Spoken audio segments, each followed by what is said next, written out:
Oh, Scott, give me all them packets. I love them.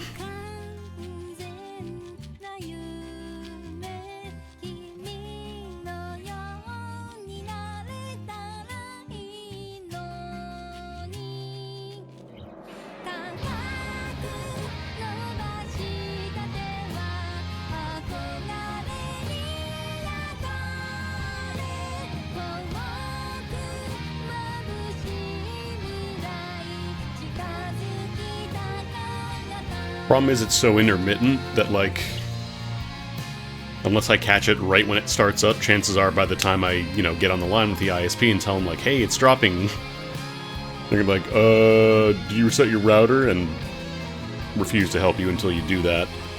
And then by the time that all happens, it gets fixed, because it just, fixes itself after a while. I don't know what's going on with it. They're like, oh, it must have been your router. Just try rebooting your router next time it happens.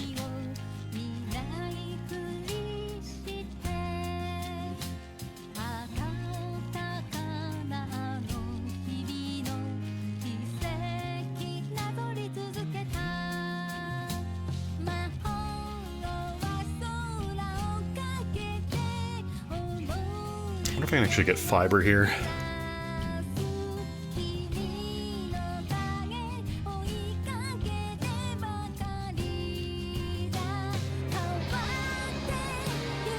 Because the thing is, like, it's not that the connection completely goes out either. It's that the connection works, but the upload speed drops to like a third of what it's supposed to be, and the download speed is fine, and that's what most people care about.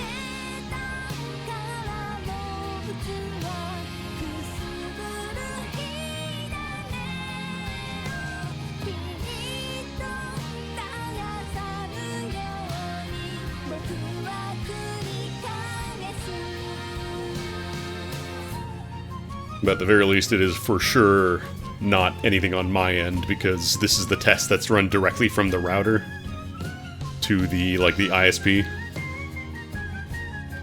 So it's not me, running a torrent on the side. It's not me running a stream test that's just like, oh, well, of course it's low. It ain't my fault. Yeah, no, I'm on a wired connection. B, I've tested both with wired and Wi-Fi, and I get the same results on both.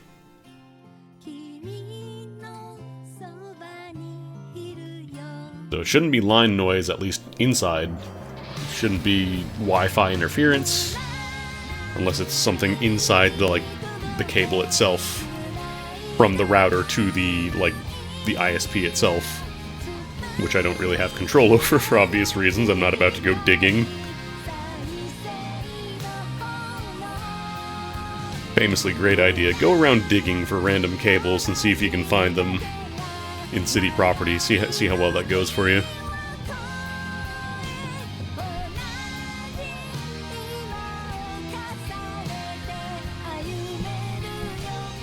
Anyways, today we're going to play some Cladoon X3, which I wasn't sure if was going to come out in English. They announced it a while back, and it came out in Japan earlier this year.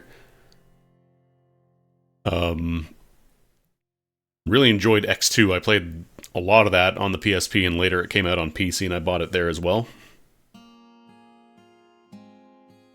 The review key was provided by NIS America, so thank you to them. I'm excited to dig into this because it's been so long since I played X2. I never played Sengoku, but I gotta jump back in for X3.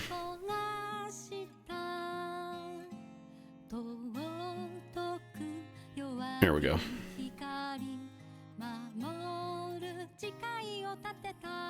I don't think I need cursor capture for the most part. I might turn it on for a certain thing.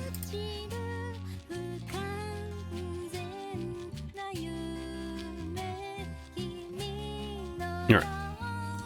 Controller? Okay, good. Ignore Weenmore, that's my test. That was my test file. I will not be called my dude Weenmore. So Cladoon X3 is technically the fourth Cladoon game because there was Sengoku. If you never played these are like pixel-based kind of dungeon crawler, pseudo-roguelike sort of thing. It's a little hard to explain. It's easier once I get in there. I'll do pixel font. I like the modern songs. Like, there's an option for retro soundtrack as well. But I do like the modern songs that they did for it, so I'll keep that on for now.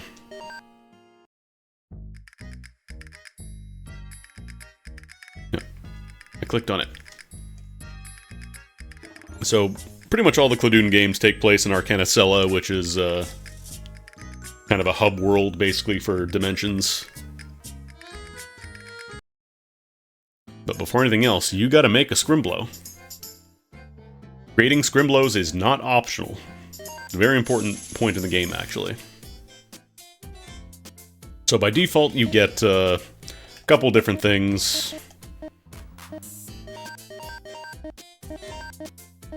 As you might imagine, you know, gender has no bearing on ability, that old chestnut. I don't remember if there were 4 animations before. But there's a lot of customization when building your Scrimblow. So you can have, you know, kind of just standing steady, diagonal facing, the retro kind of Dragon Quest, and then just, if you don't want to animate your guy, you can just have them stand completely still.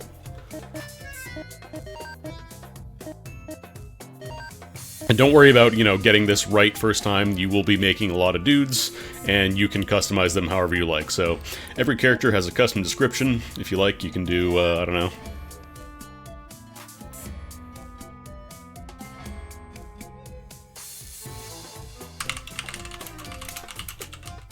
No, I can't fit that much, damn.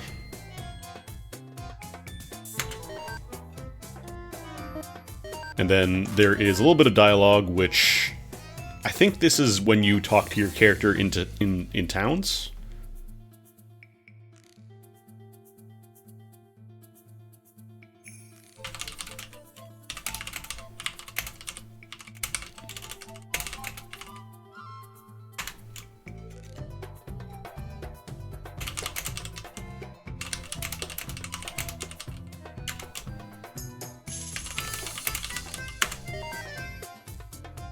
And this is optional, you don't have to do dialogue or descriptions. It'll give you like a little default one if you don't have it. Yeah, I'll just do Pillow. That's a fine name. So you start by picking a job for your character. And I don't remember if you can change jobs. I think you can, but I might be mistaken. It's been a while. 3 of these jobs are locked. So most of them are pretty self-explanatory. Don't worry too much about the magic circle stuff, we'll find that out later. Warrior is kind of like your easy to use, you know, uses melee. And every job has a special skill. So for example, warriors get better sliding. And this is based on whether your character is a main or sub-character, which we'll get into later. But wizards are better at casting magic, as you might imagine. They recover SP debt faster. You can go into debt for casting magic in this game, or in Cladoon, I guess. Saints can sometimes kill undead enemies instantly. And then there's your Guardian, which, as you might imagine, is good at guarding with shields. Rangers primarily use bows, but they can also use daggers, and they're good at dealing with, like, rough terrain. And then merchants are all about making money, so normally when you die you lose your money during a run, but merchants let you keep it, and based on how many merchants' skills you have in your magic circle, you will get more money kept, so they're good for, like, safe runs if you just want to make some money. And then sword mages are faster cooldowns on their abilities, or both spells and, like, special abilities for weapons. And then ninja, dragoon, shaman are all locked off. We gotta unlock those in the game. But ninjas are specifically black level enemies, which are kind of like the most dangerous tier outside of like special bosses, I guess. And then dragoons count as backstabs as their first hit, so they don't like jump, but this is not a Final Fantasy dragoon. And then you got shamans, who are kind of similar to... Is that actually the same as... Oh, okay, so this one doesn't have outbursts, because I believe there's a mechanic where if you cast too much, you hit like a... Like you hurt yourself, basically, like you overcast, so... But yeah, these three last ones you got unlocked later on. And then it kind of gives you a little bit more information. Don't worry about all the stats too much right now. Again, you can make as many characters as you want, and you can always customize your existing ones.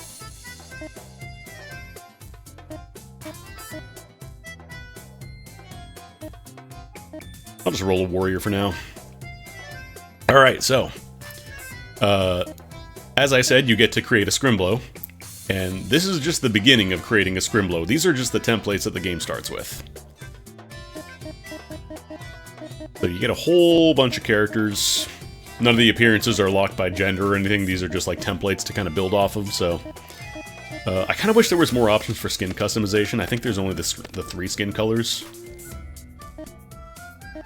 So it'd be nice if you could do more. You can get, you know, your furries, you got your Aqua Teen Hunger Force. You got your fucked up looking robots. You got fish.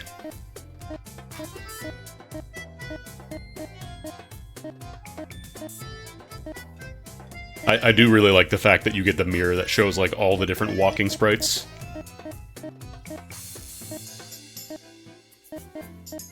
Fish.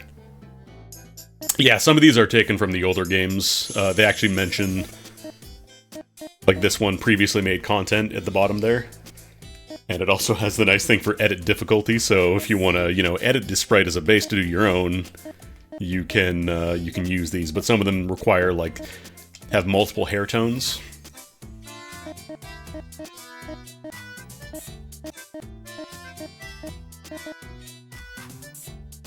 Let's go for that bob.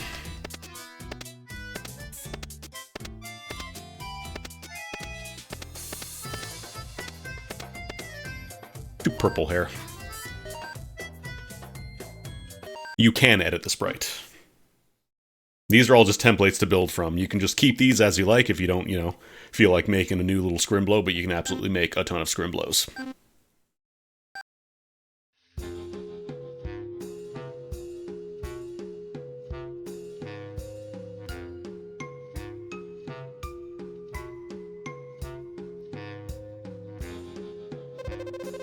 V. The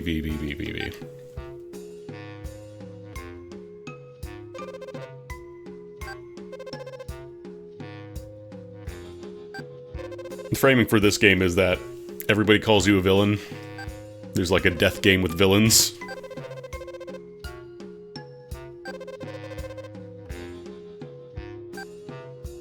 Well, bye. Yeah, I'll check settings real quick. There's also an option, you can turn off the character outline if you like, so normally by default there's a little black outline around to kind of differentiate, but you can turn that off if you don't like the way it looks. I actually do like... I like the no outline, I might keep that off. I just want to see... What does the smoothing filter look like? I'm curious. Oh, that looks bad. Oh, no! Oh, it's like you applied the 2x filter and... This is what the sprites were actually supposed to look like. Ugh, get out of here. Ugh, disgusting. Okay, oh, we're good, we're good. So there's a whole bunch of stuff on screen right now.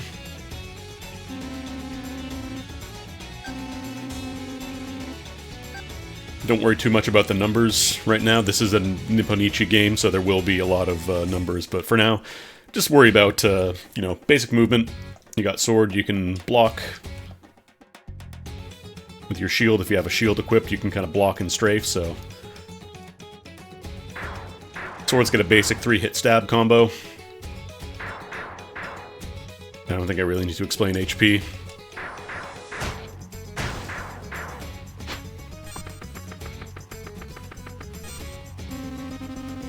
Running is dangerous sometimes.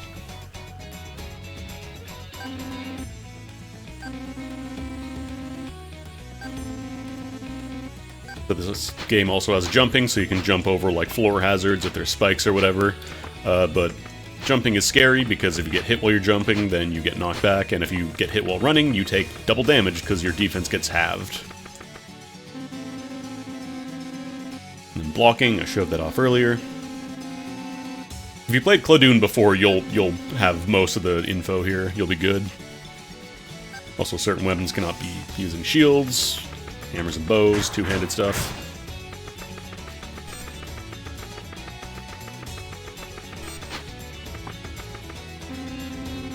And yeah, just walking through rough terrain slows you down unless you're a ranger.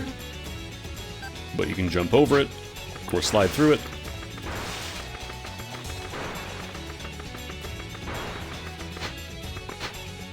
Jumping is also... like, you can control your jump a little bit, but there is still, like, commitment with the jump, so it's not like you're gonna be, you know, just bunny hopping everywhere. Wrong button. The blue orbs are mana.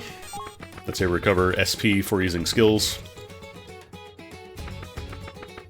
So this guy has the marker, which means that we have to kill him to open the door. So in the bottom right there, we got basically your drops. You'll find a lot of drops in this game. This is an NIS game, so there's going to be a lot of goodies.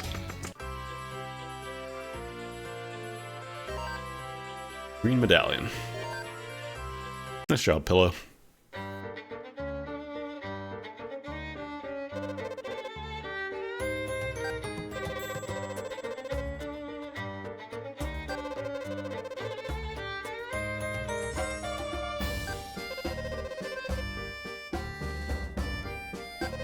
Hi, Jellia. Death match.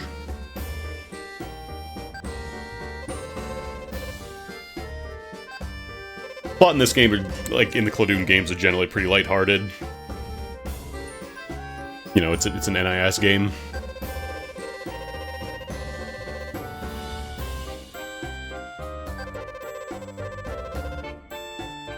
True, you gotta have government-sanctioned death matches. No, I'm good.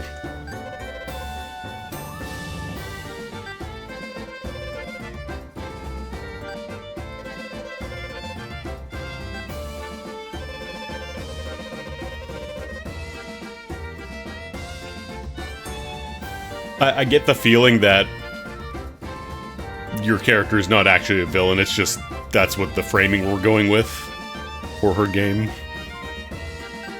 Not a fairy, she's a jellyfish. Big difference. So between dungeons, you get access to the town. Right now, there's not really a lot to do because, you know, it is literally the first possible time you get to go here.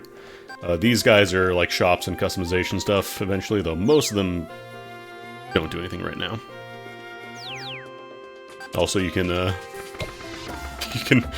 kick the little POs around. So maybe we are the villain, I don't know. Okay, yeah, you can't even customize your Scrimblows just yet.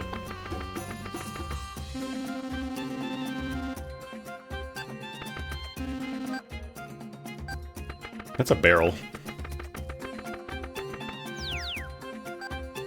This one, I believe it does have, like, online integration and stuff. But, again, we're super early, so nothing is really accessible. Do I have any bin beanies? I could make a bin beanie. Yeah, let's just go for the dungeon. So, you can just go directly there if you want. Like, you can, you know, walk up to this door, or you can just open the menu.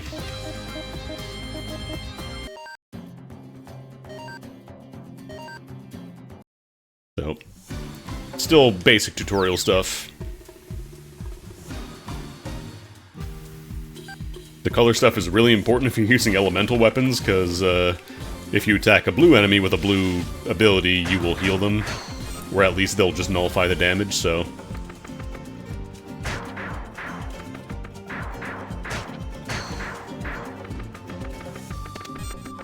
I remember the old games, I kind of had a little trick where I'd like kind of do a short hop into stab. I wonder if that still kind of works here. It's like I'm really playing Smash. I don't believe you can cut grass though, yeah, no. Beans. Rob.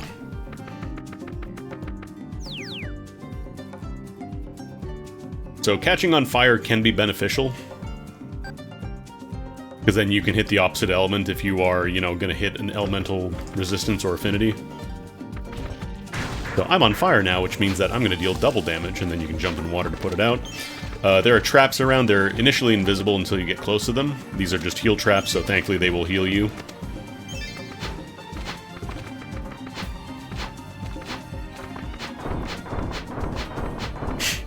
Just having a vibe by the on-fire forest. But yeah, being on fire does, you know, hurt you. You're on fire.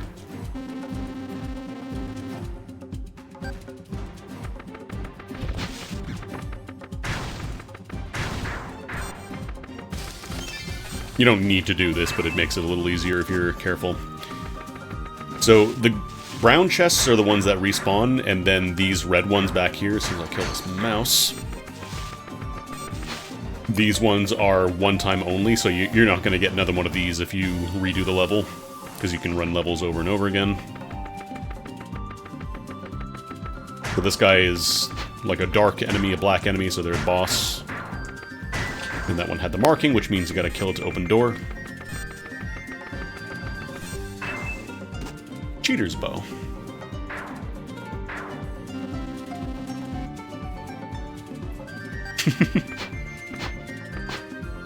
Yeah, right now it's still very easy, but the game gets real spicy later on. Ooh, fire elemental spear.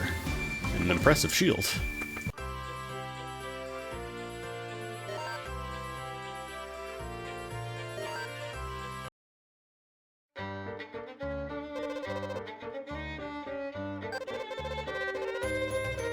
Ah, magic circles.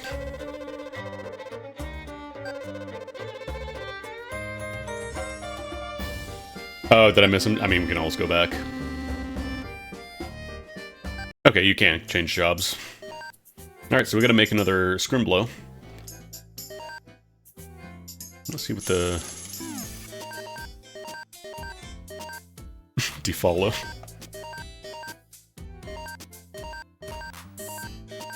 I gotta peep those default names. Duty bench. I'm assuming these are based on the gender, so yeah. Artis. Nice rice.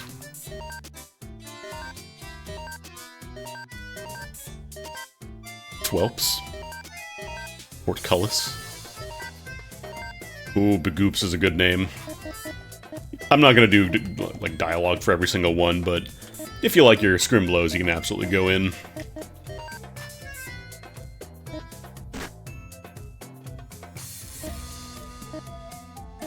Do I want to make a merchant? Maybe do Saint, actually.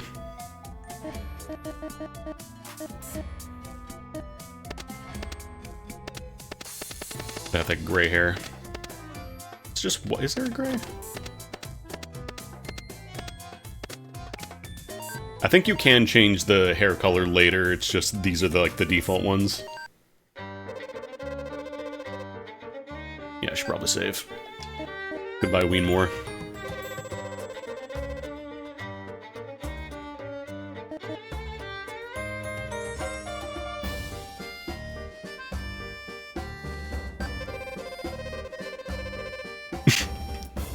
I'll watch the tutorial.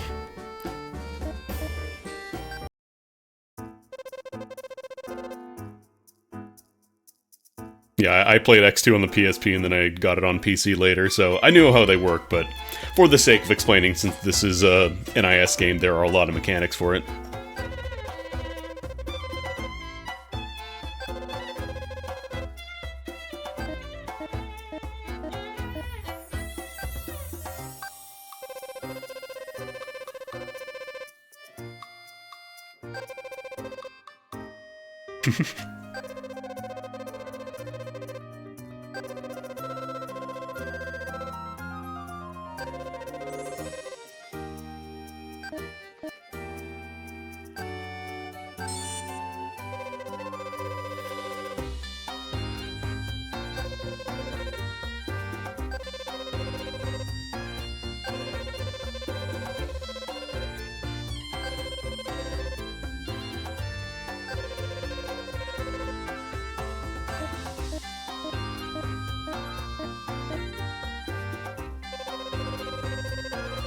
Yeah, we're definitely gonna need to make more Scrimblows.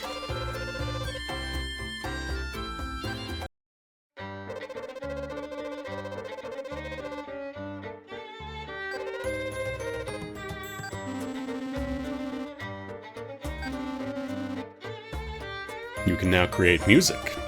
You can now perform edits. You remember when I said you could create your Scrimblows?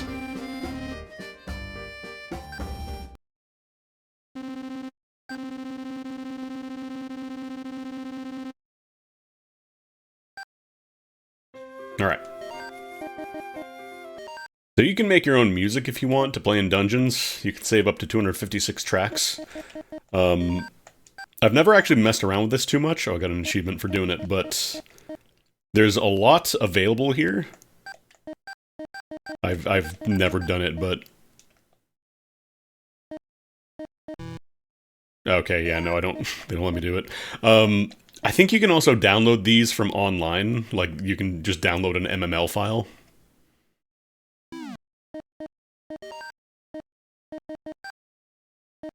But yeah, there's some defaults if you want to try it, so it's pretty in-depth. It's pretty in-depth if you want to get in real deep. In all honesty, I would probably end up just doing this in an external editor, because I think there are MML editors. But, yeah, you can also do it in-game if you're an absolute sicko. And this is what it sounds like.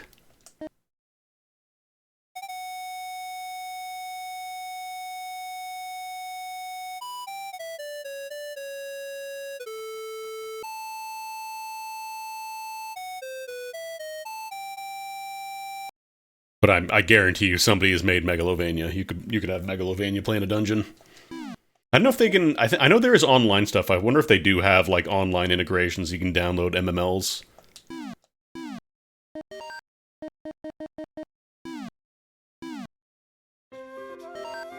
And then editing characters. Oh, shit! Wait.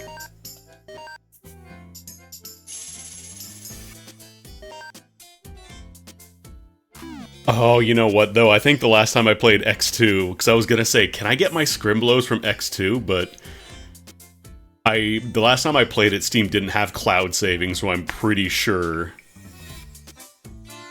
that it's gone. Because, like, you can... I guess you can also get your, like, Sengoku Claudin characters, but, like... Man, I kind of wish I'd... If only I'd known they were going to make a sequel in 15 years that let me keep my Scrimblows from X2, damn.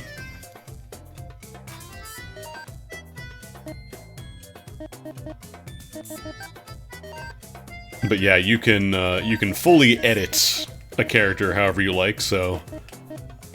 You can take these characters as a base template and then change them however you like. So you can have like a face for when they take damage. For the 4 different facial directions. And this you can also do with a mouse. I can actually turn on the cursor capture here real quick. So you can use your mouse for, you know, drawing and stuff. You don't have to use the controller, although you can. So if you are feeling creative, you can absolutely go in and create your own guy.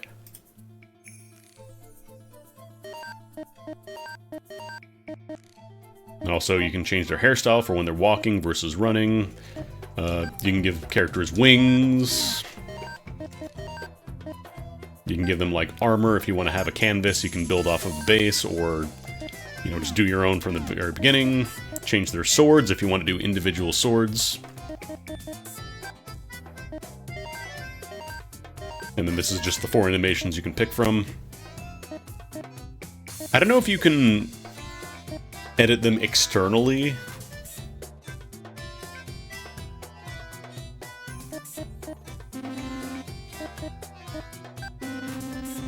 Like, I imagine there's more data than just, you know, here's the raw graphics. It's not, I imagine it's not just PNGs. But yeah, I remember doing, like, a couple of custom swords in X2, and unfortunately they're gone forever.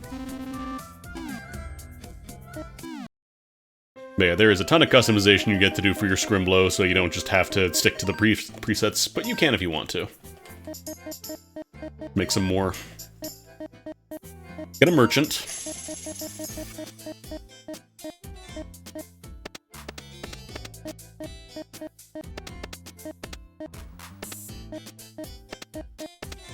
Tsume Miko.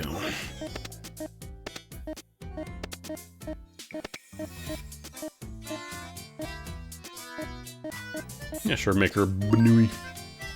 What are the... Yeah, I really do hope they add more options for, like, color, for, like, skin colors and stuff, because right now it's just these 3, and I don't think you can do, like... I think when I was poking around in the character edit stuff, it's like, the skin colors, I guess you could just do a custom color, you'd have to do it all from scratch, though. Where is it? Double-clicked. So, like, yeah, like, these are the skin colors available, which, like, come on. It's a fantasy game, let me have all the skin colors, please. Can I just do this? No. Yeah, like, I guess you would have to be able to draw it over completely yourself. Because the nice thing is that, like, these are all, like, templated colors. So let's say, for example, this one, you know, I'm gonna make this one blue. I'll just do a little blue circle here. And then I decide, you know what, I want to change this specific shade of blue, so I can change it now. Your shirt is red now. So you can have one for, like, let's say specifically, you know, you want eye color. So you can change that, make it whatever you like. But I guess you could just overwrite the face entirely with custom colors. I guess that could work. It's a little bit of a bummer that these are the only default options available.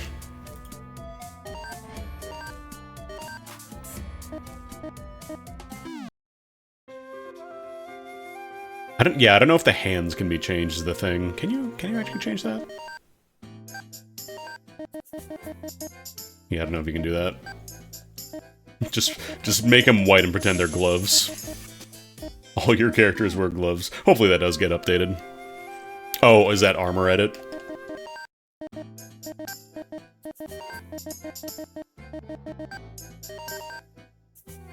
Oh yeah, there you go.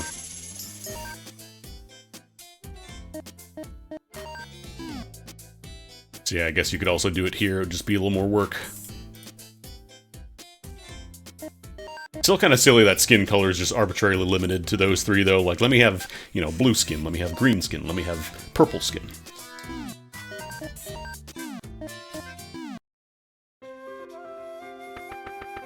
Alright, let me check my circle here. So we'll put you there. Actually, do I want to swap you out? No, you give more mana. The only problem is, like, she doesn't have a lot of HP, so maybe I will swap them. And Big Oops can be in the front. Oh no, this character has a minus 60 HP. Okay, so the front one will always have less. Never mind. So the way that the mana works is that the flow works from the frontmost character in the path. So, for example, right now I only have her here, so she provides 6 mana going backwards. So, artifacts are determined by the symbol that you place them on.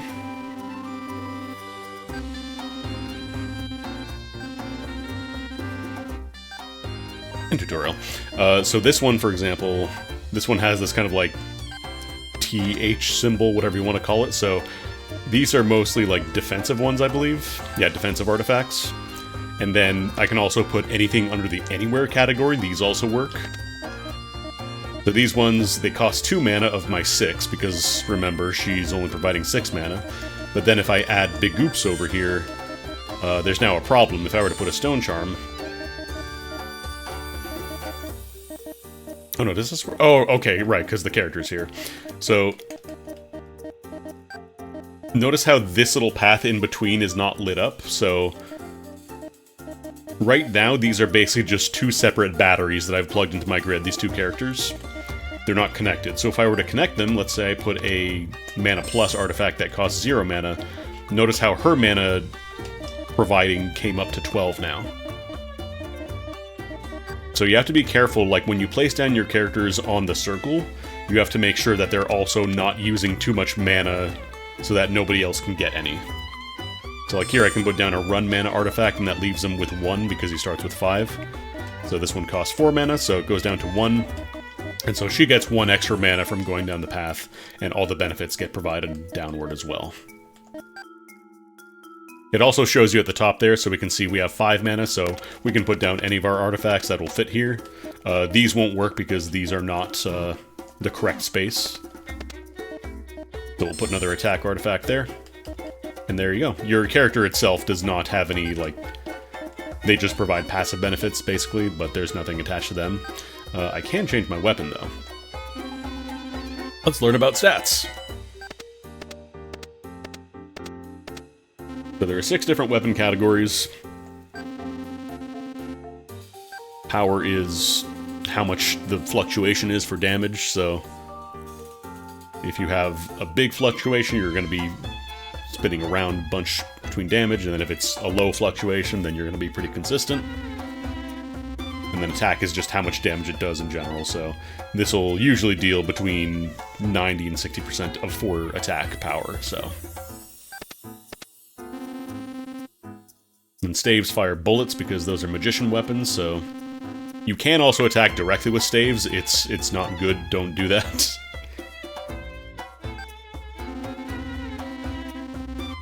And there are 3-way and homing bullets as well, it's not just like fire bullet, so...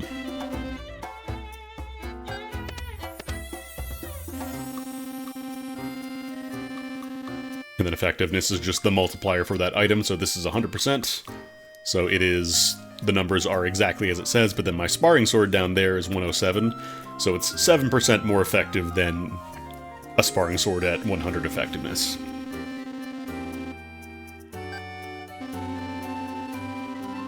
Crits are, you know, RPG crits. And these are your attack speeds and recovery speeds, so lower numbers is better. Yeah, there is like a modern font if you prefer the, like, big text. I like the retro stuff, though. And then bows have, like, charge times and draw times, so...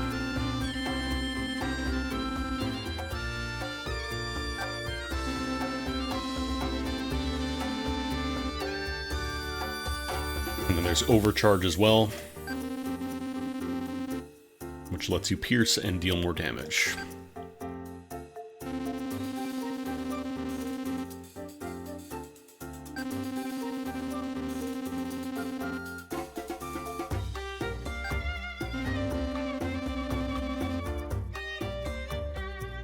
I love the phrasing on, walk is how fast you can walk, run is how fast you can run.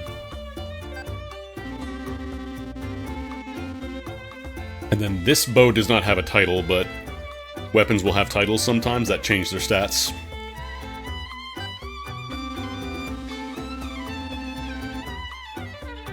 And the resistances are just, you know, damage is reduced by amounts based on the resistance. So this one, for example, has a fire title, so it'll deal... Actually, I don't know if this makes it fire elemental or if it just gives me resistance. I think it might just be resistance on this guy. So this spear is under 21% effectiveness, which makes it a little stronger.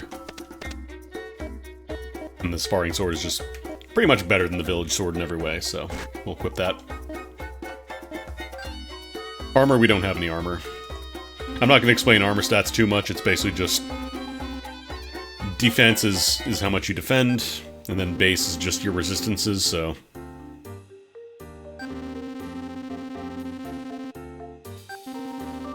Now we're good. Resistances just reduce damage from that icon by the amount, or increase if you have a penalty. Let's see, what do we got here? Might want to change this one ASAP.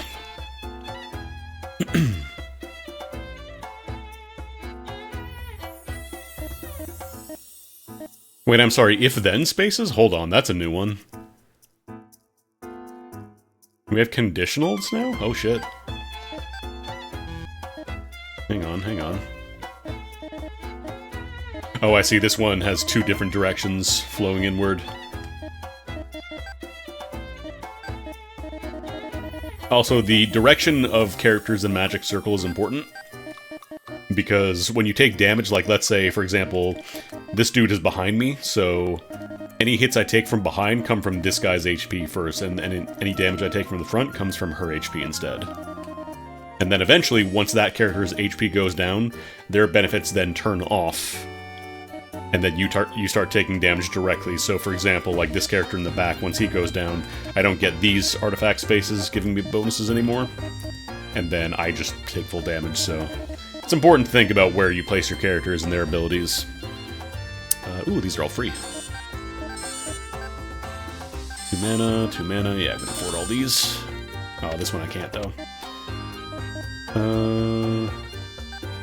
I could trade out a defense for a mana plus, because mana pluses are all free, I believe.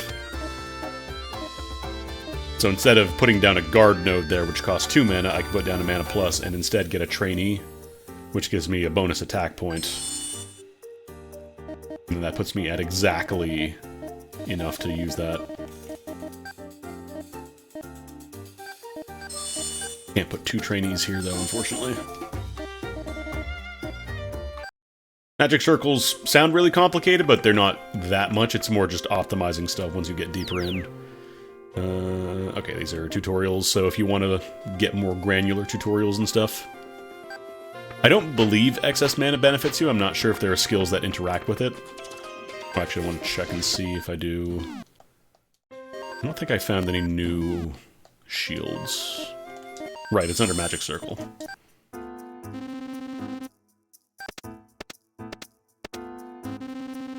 Shields have durability once they go down to 0. They don't get destroyed completely, but they do become useless for that dungeon, basically, for that run, so... Other than that, everything else is pretty much the same.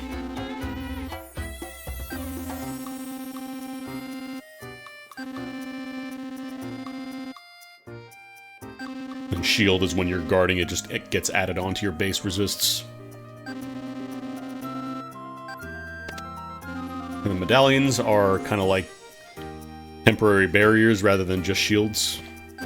Yeah, leveling up your characters gives them more mana reserves to use for other characters, so the idea is that you're not just sticking with one character the entire game, you want to build up all of your homies.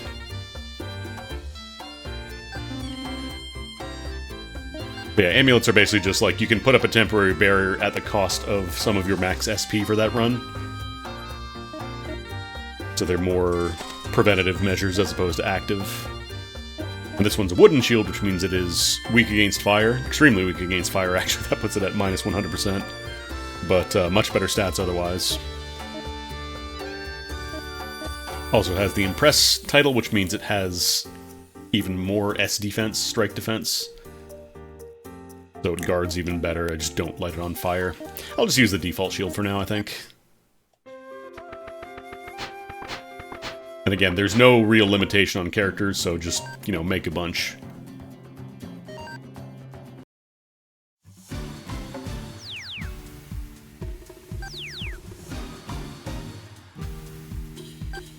Oh yeah, do I have skills yet?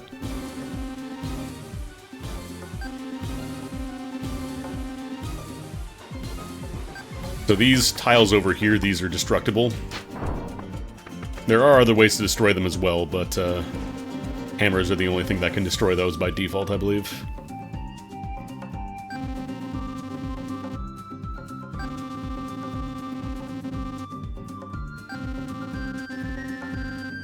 We're not using a staff, so we can't really test that out, but you can't just spam bullets constantly, like there is a bit of a cooldown.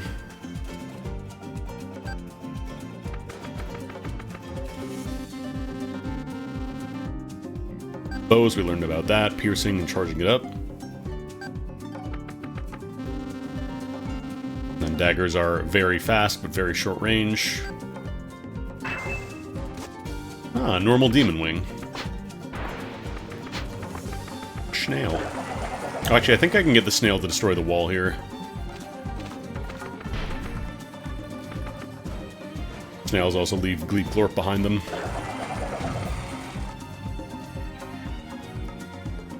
Yeah, there we go. Hey, hey. No, keep coming. Come on. Oh, come on! Alright, that's good enough. Oh, leather armor. Physical robe. Club. E4 wooden shield. Itty bitty rod. We could just leave right now, but I want to poke around a little more. This area kind of teaches you about how, you know, snails interact with breakables and monsters in general. These boars as well will break stuff.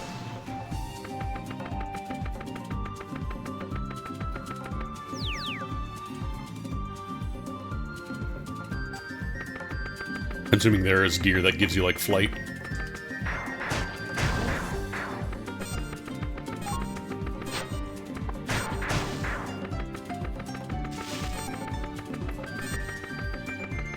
Hold on, I want to kill that snail. Where's that snail? There you are.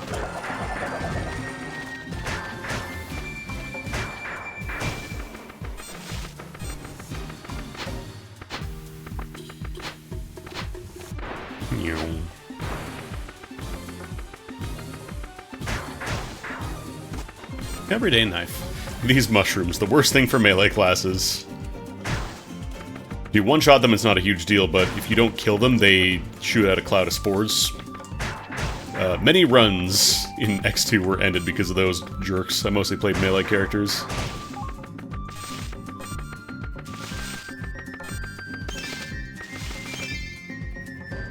So healing traps also affect your sub-characters as well, so you can see in the bottom left now that I have my magic circle set up. Based on the direction I'm facing, it changes. So my frontliner, my merchant there, she has 28 HP, so it goes based on the direction you're facing. Cheater's bow. Switches are just hit switch, it opens corresponding door. Another cheater's bow. Getting a lot of bows.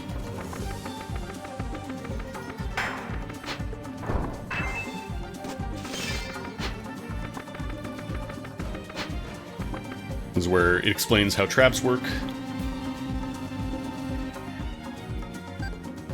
So certain traps are like safe in the middle. So for example, this is a healing trap, which is actually beneficial to you, but can also work for enemies as well.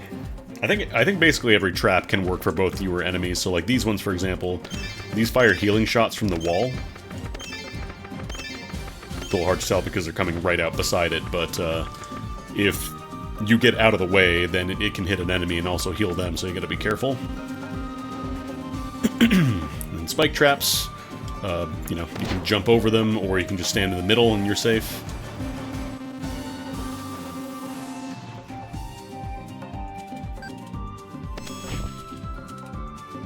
So we have the freeze effect there, kind of gives you little slippery controls, and then fire, we saw that in the last level. Then grab trap, which just kind of locks you in place.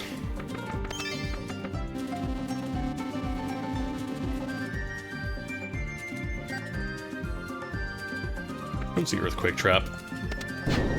Okay, that's the earthquake trap. So yeah, you can jump over an earthquake trap if you trigger it and not get hurt. And then mines, I think, are yeah, they just explode around it.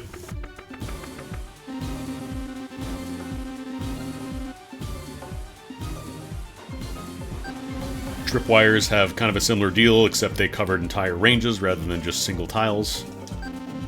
You can't jump over these, but you can slide underneath them.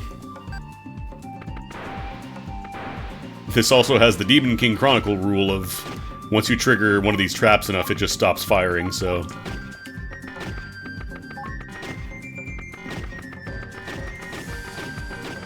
Some of them are beneficial, though, like these are healing tripwire traps. And since they drop SP orbs, you can also heal after popping them.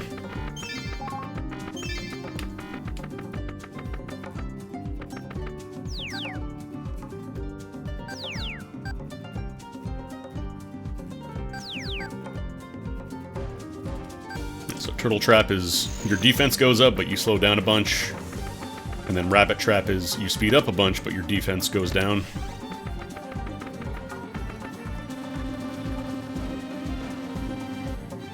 There are 3 different types of balls. Item egg.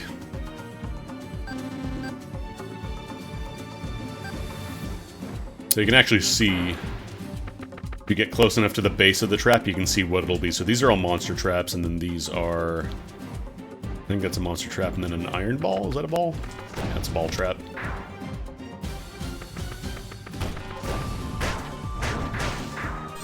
So if you want some experience, you can, you know, just intentionally trigger these, but just be careful. Traps can also misfire, as you're seeing. Sometimes you'll touch it and nothing happens. Oh, can I... Okay, like moving objects can also trigger other traps on the field as well. And that's just the ball trap.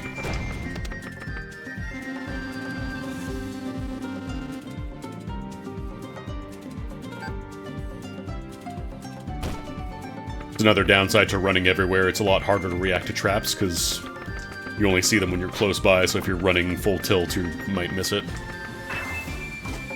Almost stone charm. Oh, you know what? I can probably set this off and then have it blow all these traps up. Oh, those traps make more traps. Oh, that could be real bad. These ones are good. These are the blessing traps. I remember these. They give you a buff.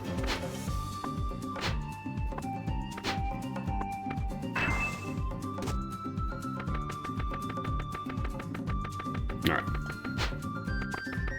I will have to pay attention to the traps that make more traps. And try my best not to blow myself up on them. Good job, Pillow. Your characters in your magic circles also level up.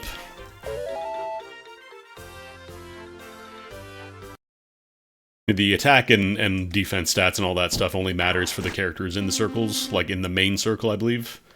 Everything else is just like how much mana they give. Oh no.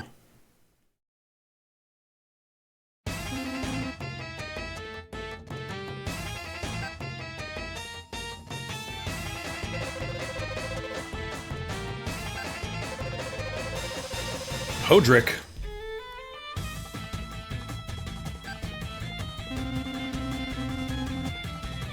Not Lord Foul Play.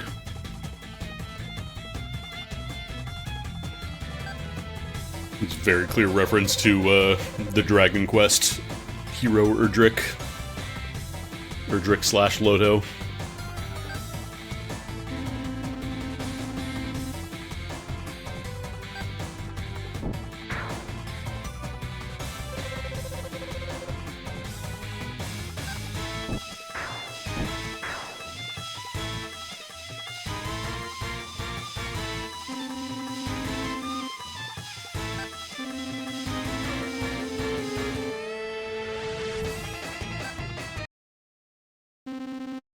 And then he leaves.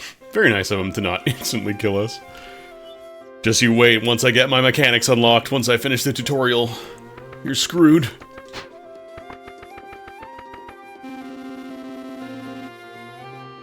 So yeah, this is where if you have a character lined up, you can give them dialogue as they're sitting around. I think you can also...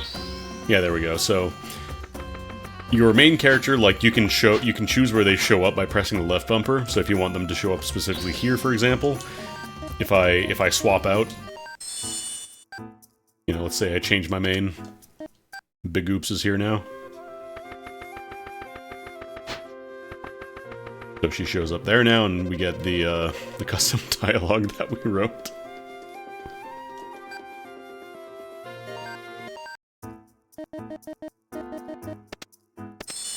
There we go. I need to give my characters armor. They're nude. They're basically nude. Actually, can I do it from here? Oh no, I think I have to do it from the... Yeah, here we go.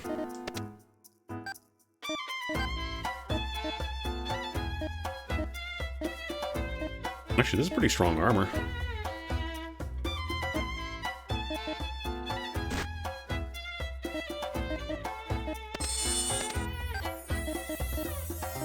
Also, every character has their own magic circle, so you're not going to break your existing ones. It just puts them on a beginner circle by default.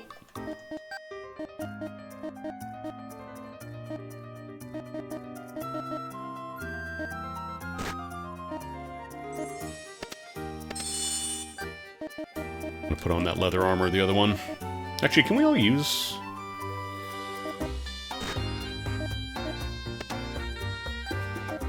Oh, I think armor can be used by anyone. Like, you can put the same piece of armor on multiple people. It's just, yeah, okay, cool. Cool, cool.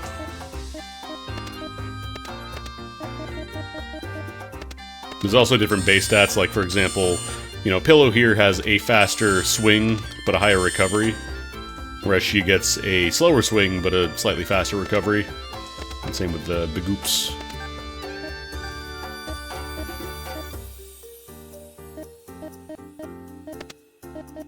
We'll make more characters eventually, I just want to focus on a relatively small squad for now. Oh, Club is a hammer. Yeah, Club slow down your walking and run speed. Faster recovery, though.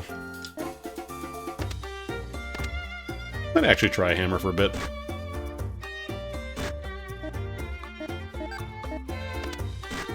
And I believe amulets can be used, like, because they don't really take up a shield slot, they just take up that secondary slot, so you can't block with amulets, but you can still at least put up the barrier.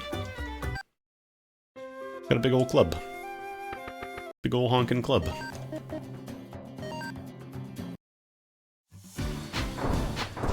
Bonk, bonk, bonk. This one doesn't have a combo, though. This is just a single hit with a charge. But we can destroy walls.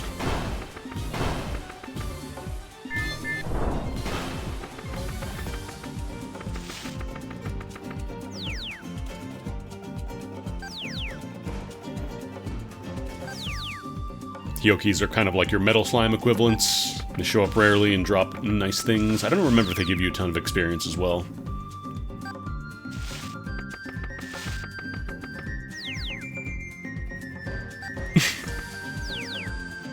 I'm very proud of my home.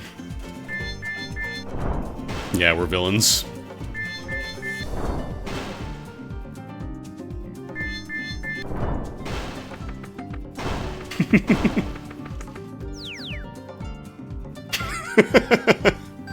That's cute that they have different dialogue for destroying the home.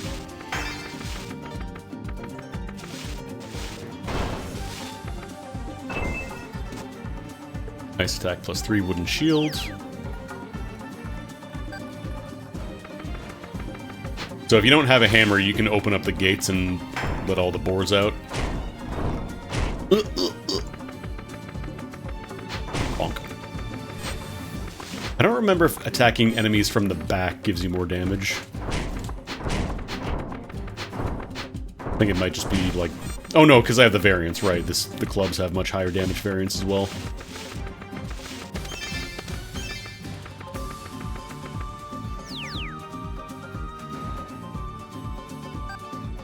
Oh. Tight security, you say?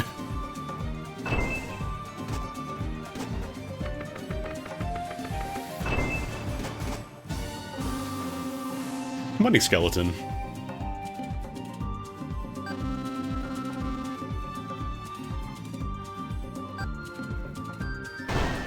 Widens our artifacts that are used for the magic circle stuff. Bonk. Ooh, Dragoon attack plus 8 stone charm. That's really nice.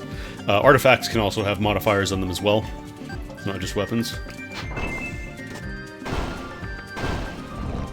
How much more damage does a big slam do? Pretty good.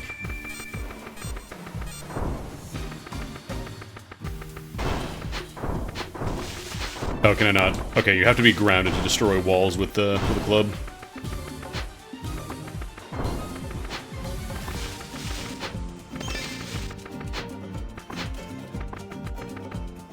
But yeah, you can get the boars to charge down the walls and destroy it. Open!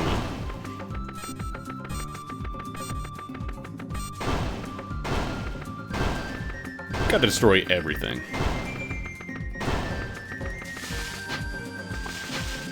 Mention something about one of the rare dudes showing up here. Like a hidden zone?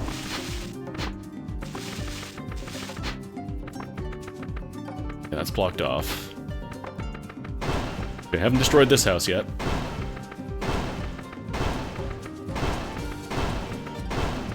I'm just returning the land to nature.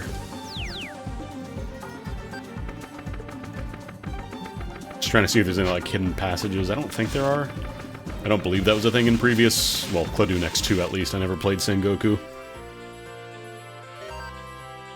Gotta slap on that stone charm though, that's really powerful. Plus 8 attack, yes please.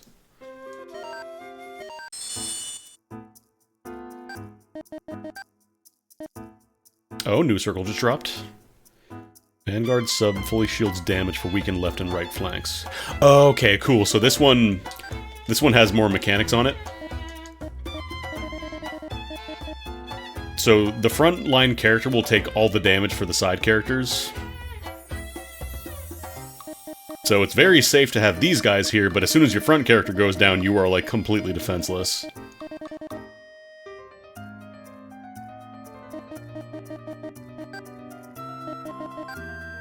We need to make more homies, though. We need more dudes! Yeah, I know.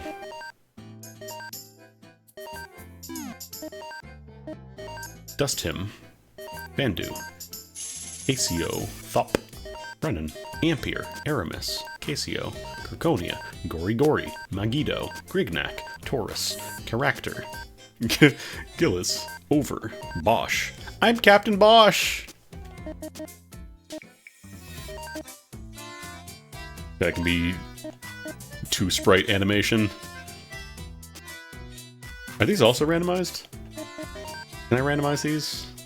I think you get a random one when you, like, have the character there, but you can't actually, like, press a button to get another. Yeah, this one would probably be good as a Guardian. Get a lot of HP.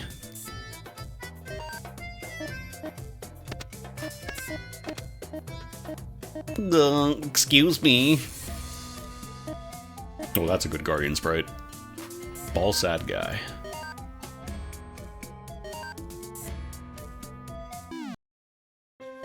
It's really easy to get carried away and just make a ton of dudes, but for now I'll keep it low until we start needing more of them.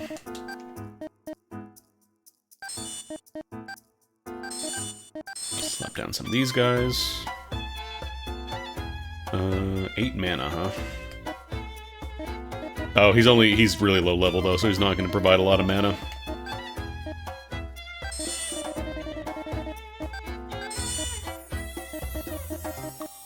Also, the sub-characters have minus 50% HP, so they will... As soon as the front line goes down, you're going to be in a really rough time.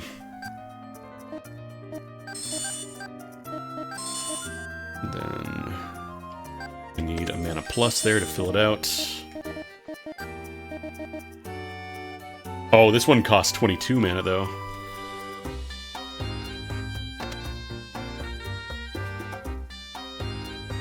Increases mana by 20... Wait. Is that the cost of the mana? Okay, this one has a much increased cost. Okay. And then if you're a Dragoon... Oh, okay, that's one title. Got it. That is specifically for Dragoons. If you are a Dragoon, you get plus 8 attack. Okay. I thought it was just global 8 attack. I was gonna say that's really good. But I need a Dragoon for that, so... can I slap on at least a Wind Feather? Okay, we can do Wind Feather. And yeah, those sprites are also just, if you weren't here earlier, those sprites are just the templates. You can fully customize, like, you know, the faces, the bodies, and you can also use your mouse as well. You don't have to, you know, use a controller, although you can. There is a lot of customization available here. Also, if you still have your Cladoon X2 save data and your Sengoku, you know, character data, you can transfer all that over, apparently, too. It's kind of wild.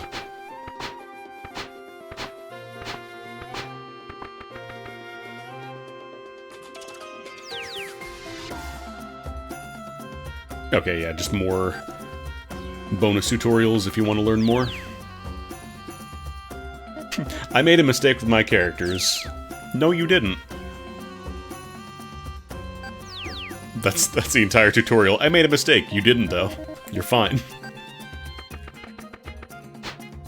Oh, come on, there we go. The road to becoming a speedrunner.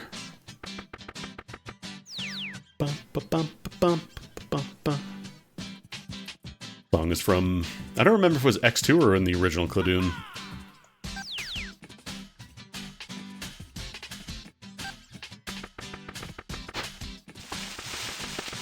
Oh, there are secret paths.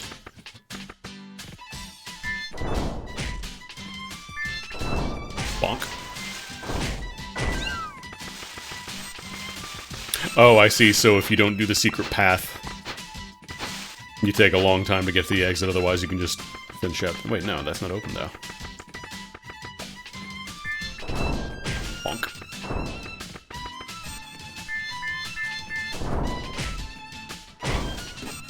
Oh, orbs!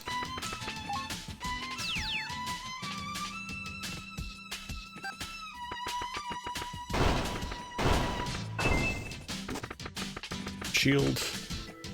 I don't know if it's rainbow, if these are always beneficial traps. I think it might be. Like the little rainbow color beam. Bonk. Normal ability power.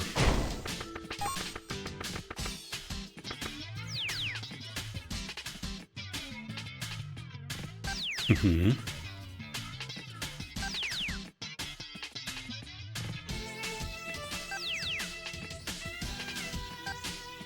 Okay, so... I think these statues are all good? Excuse me. I'm looking at statues. Yeah, I need to see if I have abilities, because I know warriors get to use some abilities. Ooh.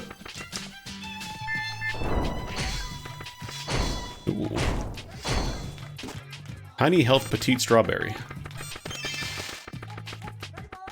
Oh yeah, my side characters have 10 HP each, damn.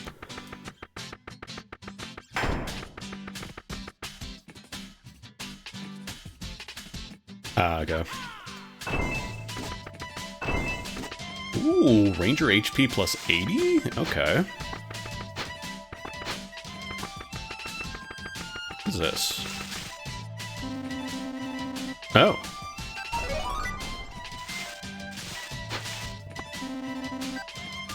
As you just clear the level, you get the bonus.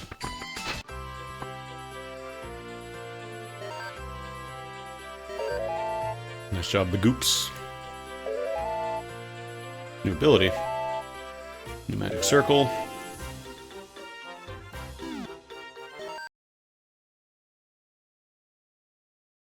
You again. Oh, you have sad eyes.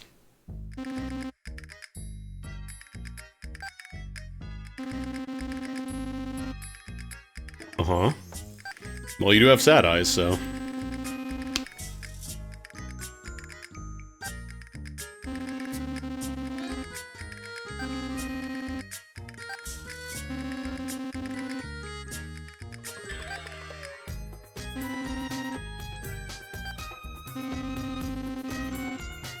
Hi, Lord Foul Play.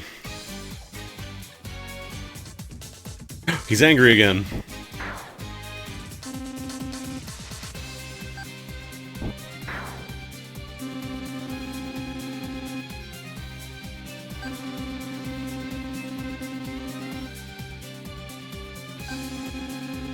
Not me, I'm built different though.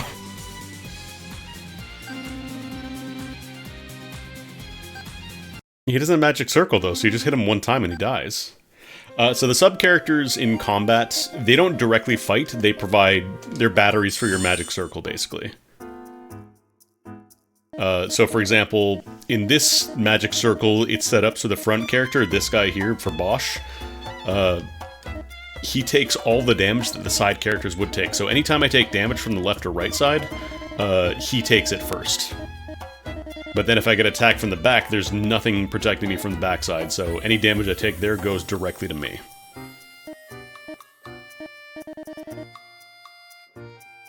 But then there's other circles which are just kind of like the side characters just are their own HP bars, so everybody just takes damage equally, so you need to be careful if getting attacked from a side that has a weaker character, that kind of stuff. Meat shields, but also batteries. Also, there are different circles based on the job classes, so for example, Big Oop's got some new skills here. So these are based on your job class.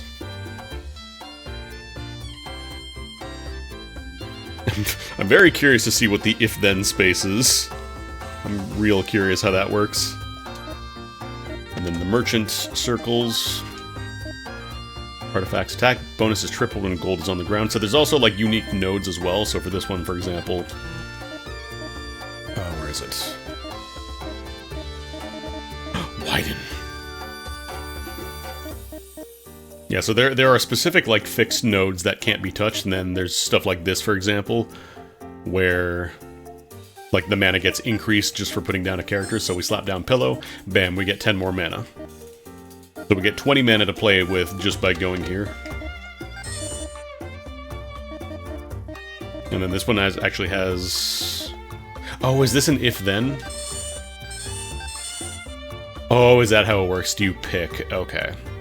So you get to pick a path. So you can either have Widen.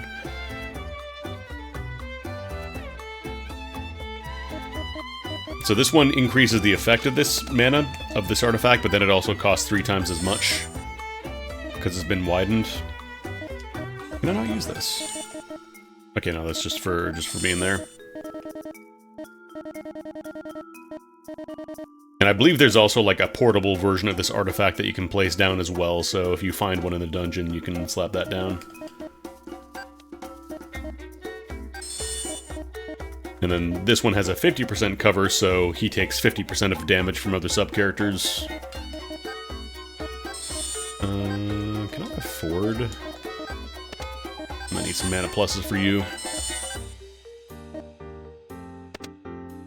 HP plus 80% for rangers. I'm kind of curious. I want to test something, actually.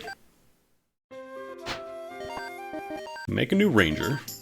Yeah, sure, you can be the glass cannon.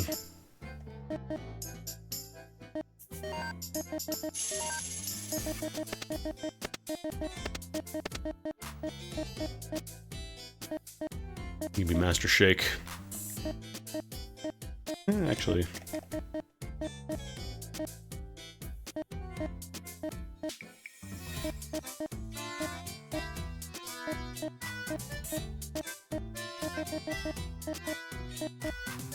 Where's the fish? I need the fish.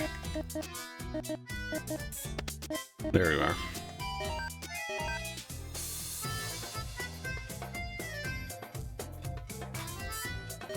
I think it might just be you can pick one of the 2 paths. I don't know if the gold condition is... I don't know, actually.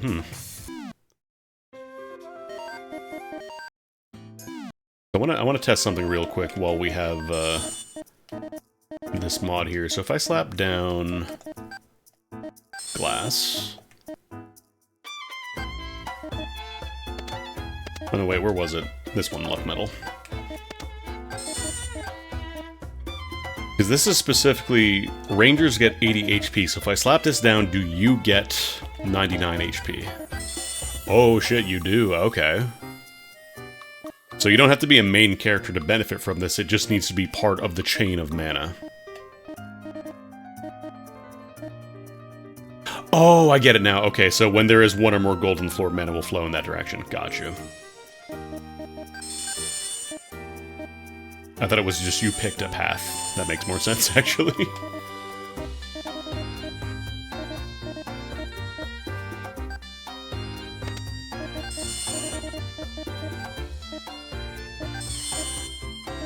We have 4 mana, though.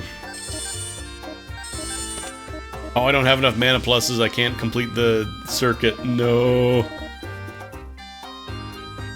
I'm literally a single artifact off of completing it. That sucks.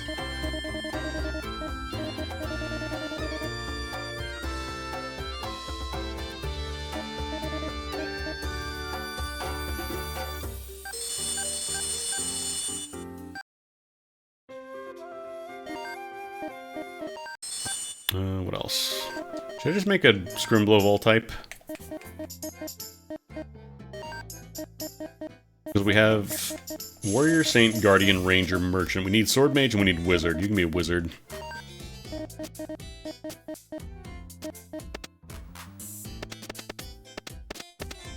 Her name is Pinky, so she's got to have pink hair.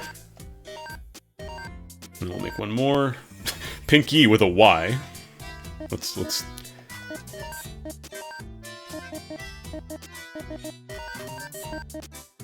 You can be completely motionless. You can be a Sword Mage. Oh, we can start building up our magic circles.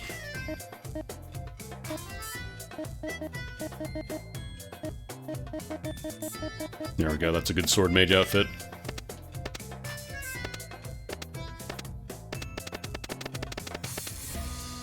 You can have red hair because you're a red mage. Alright, cool. Now I need to do... abilities, here we go.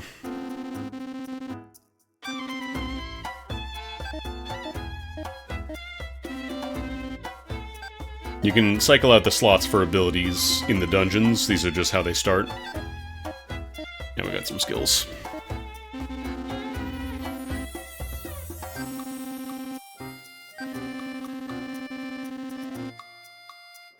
Warning.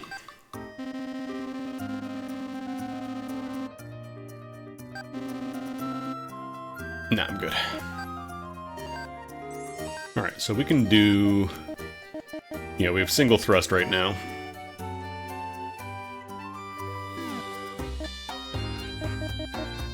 We didn't get any new circles now. We still got Wolf Circle.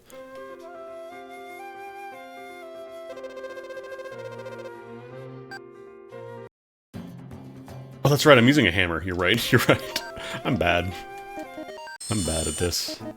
Ability, okay. I mean, I could put them all on the palette regardless, because putting more doesn't penalize you in any way, just more stuff to cycle through. Oh, we got a new area.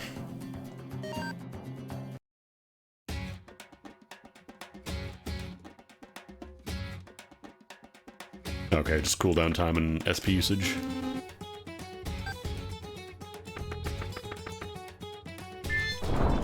Bonk.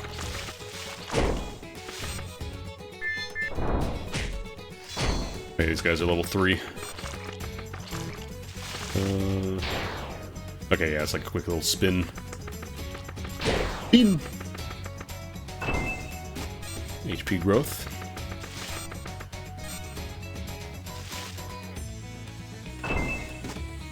I need more of the just generic SP. Oh. Could just go through there. Or I could wait for the cats to light on fire and then they just die.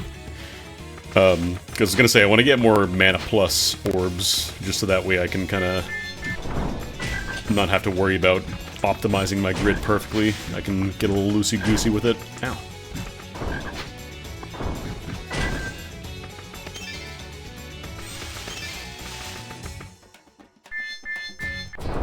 Hey, come on.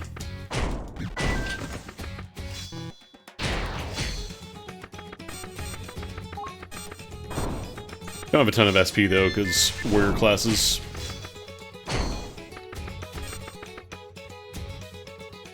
I don't remember if your own HP shows up. I don't remember if it just takes it from all your sub-characters.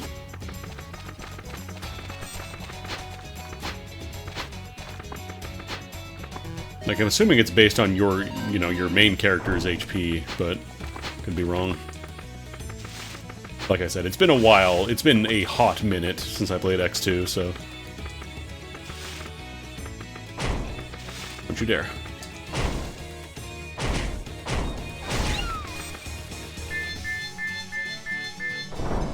Hehe. Oh, they're immune to fire because they're red enemies. Okay, never mind. Lighting on fire was bad.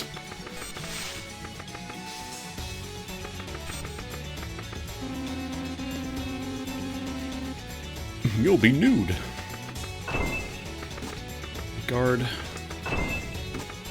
Combined Windfeather. What's the combined keyword again?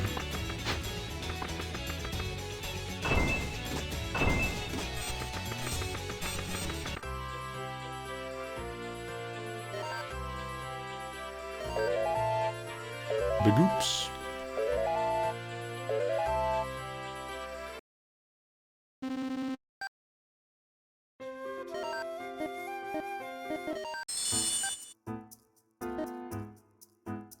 Maybe it is just like it goes from your sub-characters once a character goes down, like it picks at random. Unless there's rules that prevent that from happening. Legion. Ah, here we go. We got a 4-way cover now. Rear guard sub shields 50% of the damage for other subs.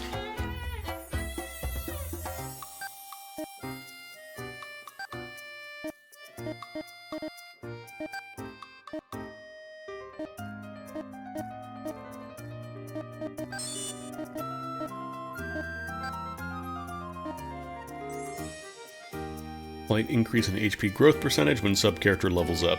Ah, okay.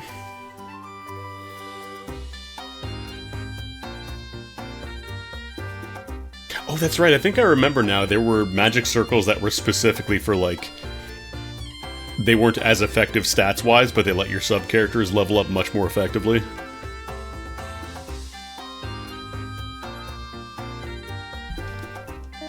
Coming back now.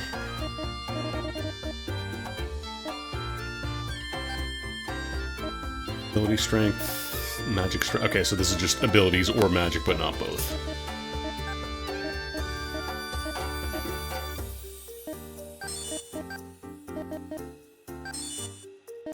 Oh, right, I gotta put down an artifact here. God, that's expensive. Might actually be a little difficult to use right now, because most of my characters are still kind of low on mana. I might switch back to the other circle. Go back to the wolf. Actually, let's run a different character for a little bit. Do some wizard gaming.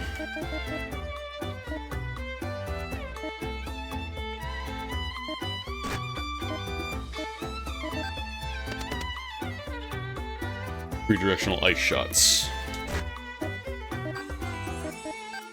And then, I think, actually, what do we got here? Attack plus 3. I believe attack applies to both magic and physical.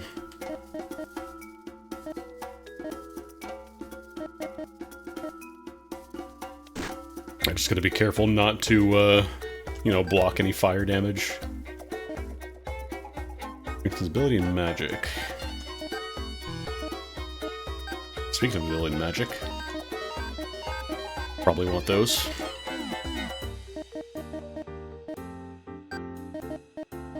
Alright.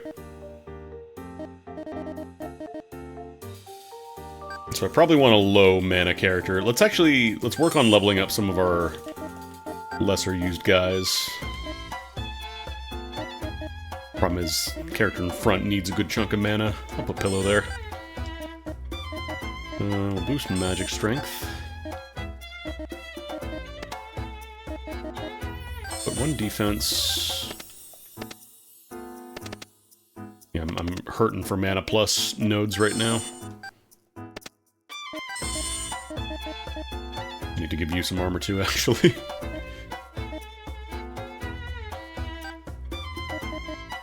This is SP orb spawn right by 10%. Also gives attack plus 1. Let's see if we can swing that. Because we get a bunch of mana just for having a character here, so... SP3... Yeah, more orb spawn, sure. Bump up ability power, and then... Actually...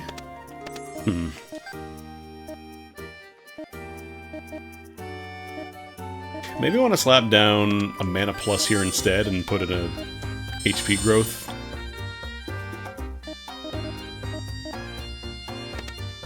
Give you some armor. I don't think the armor matters unless it specifically boosts HP.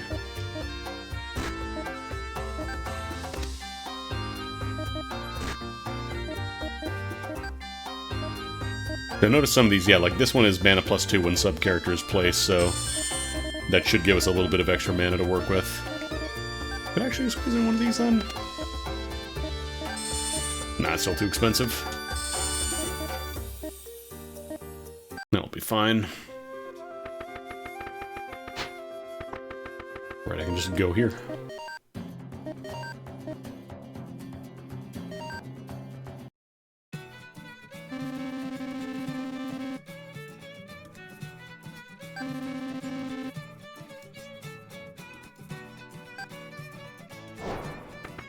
Oh yeah, there's the gate, so...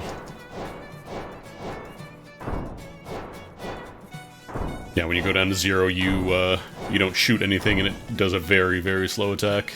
Recovers pretty quickly, though. You just can't be spamming non-stop.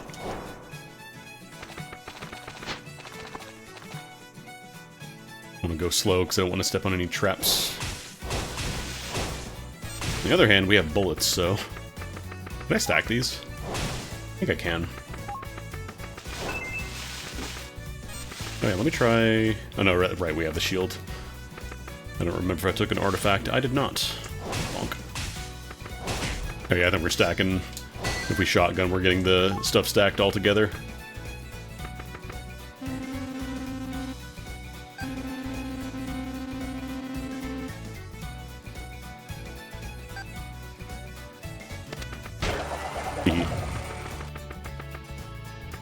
Another very important thing there is, yeah, if you're facing a specific direction, Trap's wall was attacked that way.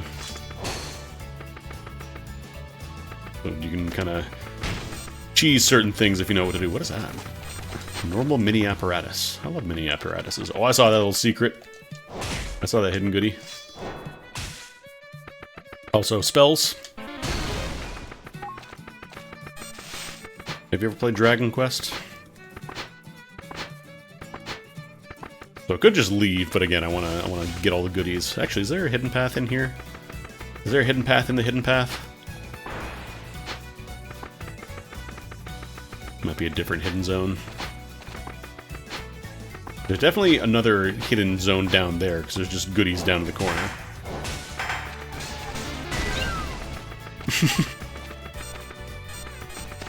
Just hearing cat explode is very funny.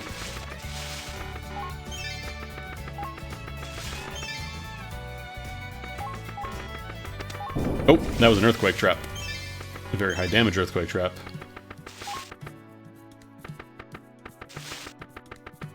Be careful. Yeah, so this guy's ice, so he shouldn't take... Yeah, he takes 0.52 damage. But I can just, you know, cast fire. I'm a magician. Or I could lure him into a trap or something, you know.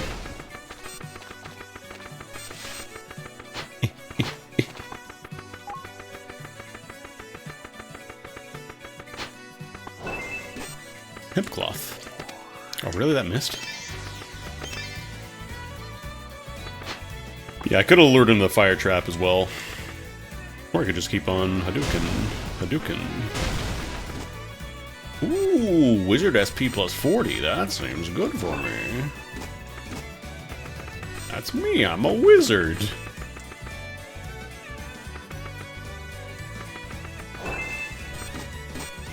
Two-mana Bone Dagger.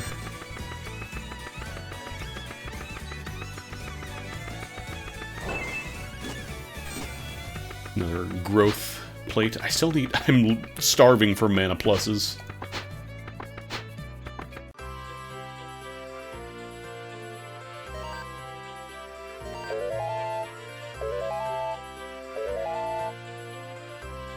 And right now the stat gains are pretty low, but as you get better, like, places, like better units and artifacts to slot in, you'll get much stronger. Hello, Stabitha. Bolton Burpo died and went to heaven and said it's full of swords.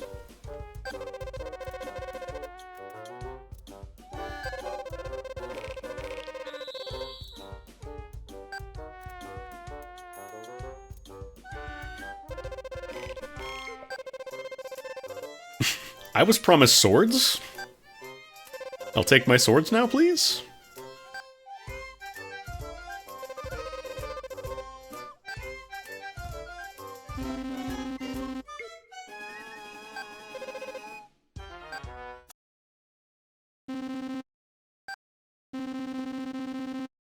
Cool weapon shop.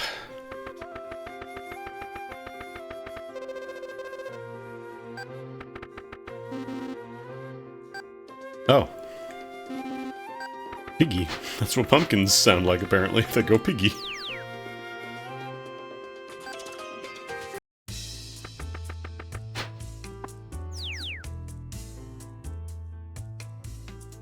Ah, here we go.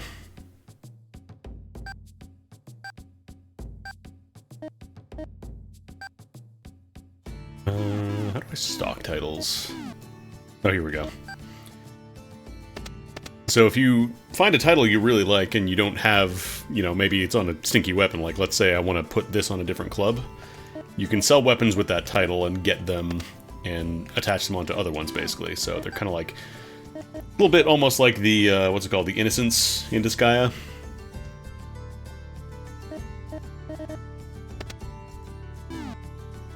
Although thankfully you don't have to go into an entire item world to power up your guys. Resistant to all elementals, weak to slashing. It's not too bad.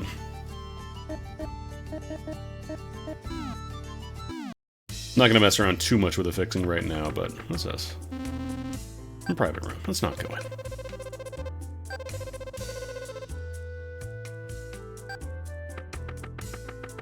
Sorry.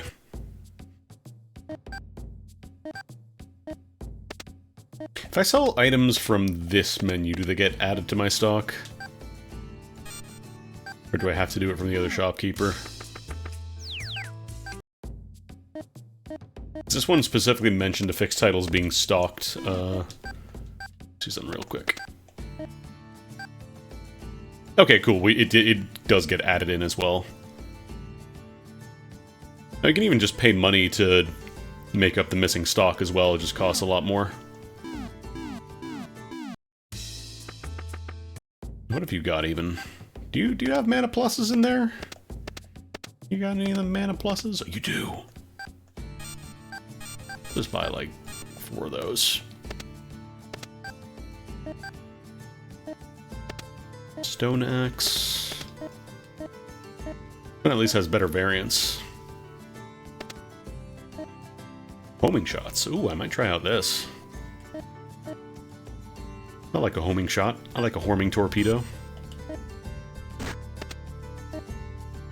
Spears. Now, these ones have really fast attack speeds. Like, swords are like 5, 7, 5 and 7, 5 and 8, and then spears, this one is 1 and 2. That's really fast. And then daggers are, you know, obviously meant to be fast because they are very short range and kind of weak. I'll try the oak staff for now. Rugboar garb.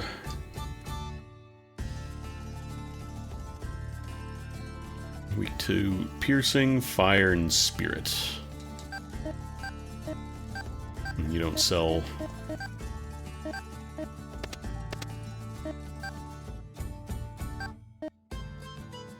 Herb is attack and defense +2, walk +4, SP +4. Oh, bulk, I guess, is just if you have multiple of that specific type.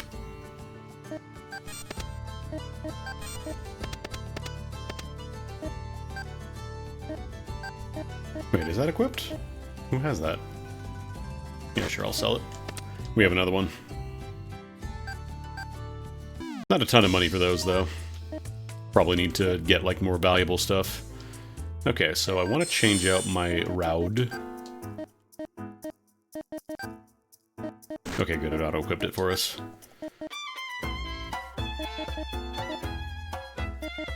I'll roll the hemp cloth for a bit.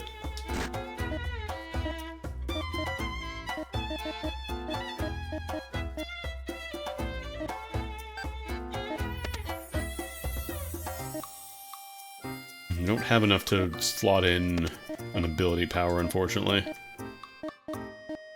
Could make the... What is mini apparatus, actually? Okay, that's SP +5.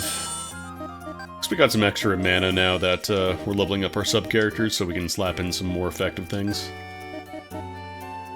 Actually, how does... Well, mages probably want magic and ability power.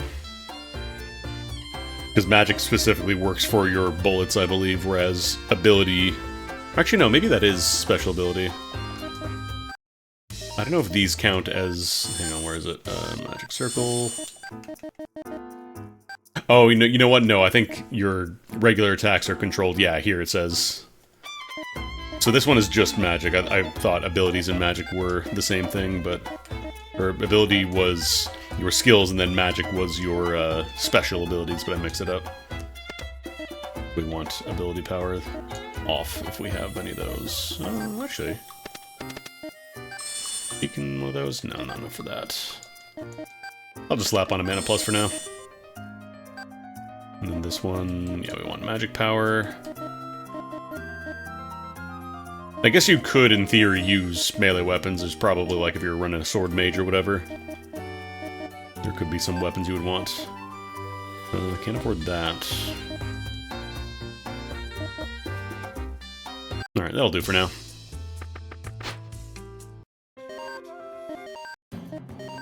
Try this homing shot, see how that is.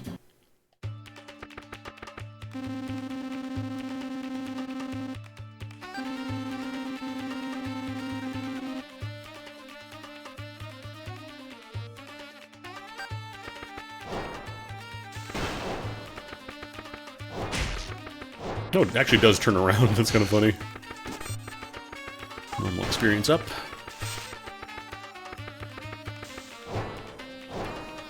It doesn't quite go as far, though. Good damage, though.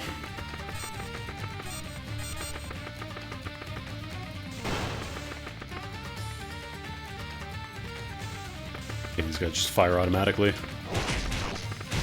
Oh, if you get real close, it keeps on spinning, though. Get a lot of magic power books, too.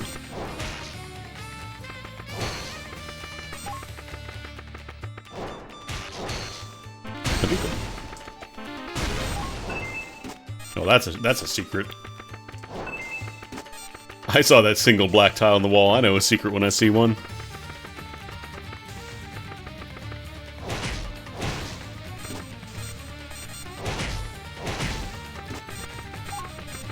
Another village rod. That one is attack +1.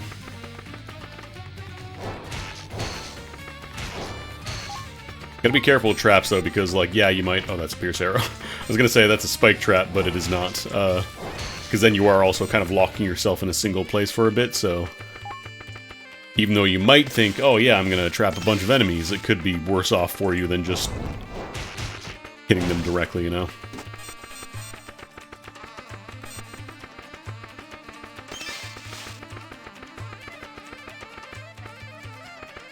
Freeze traps.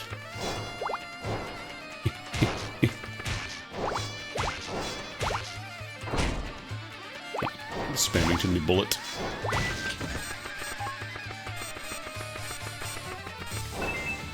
Strawberry.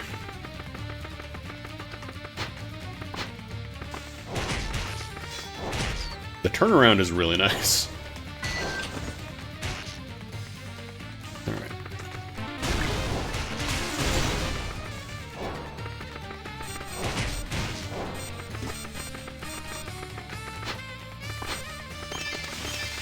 Earthquake trap. Firebone dagger. One with a combined keyword. I gotta see what that does.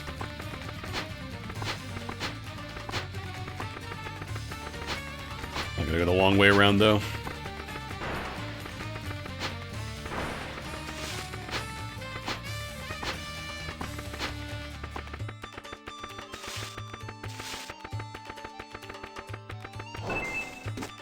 HP growth. Rock charm, straw armor. Nice, nice. I think Rock Charm is the next tier up from the Stone Charms we've been getting.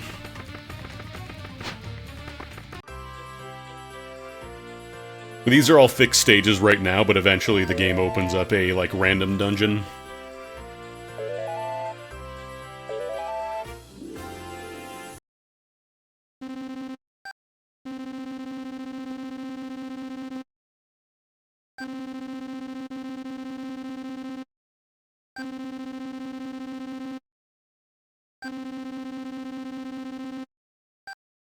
Then pulling you aside and telling you, hey, you really want to be running a bunch of characters if you can.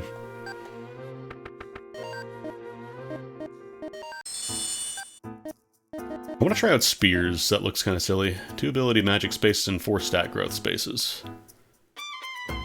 But these ones don't have any plus mana, so it's going to be a little expensive to maintain those for mana. Who's actually good at using spears, or who uses spears, I should say? Veiny.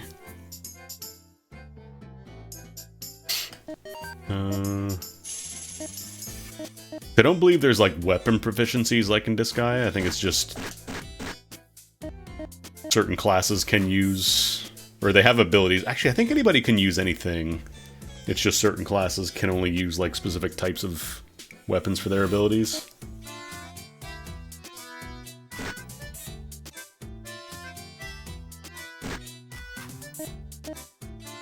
Looks like Guardians use spears as, like, their sword mages also do, I guess.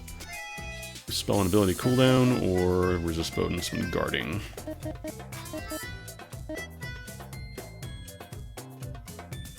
Ninjas are boss killers and specialize with daggers. Sword hammer. Maybe run a little bit of Guardian.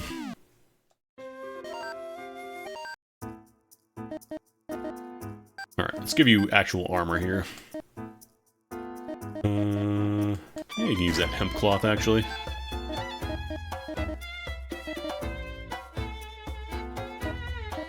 And impress. And spears. Is this really the only spear we've gotten? Wow.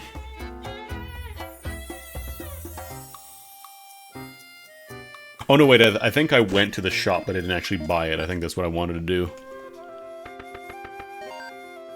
Let's go shopping.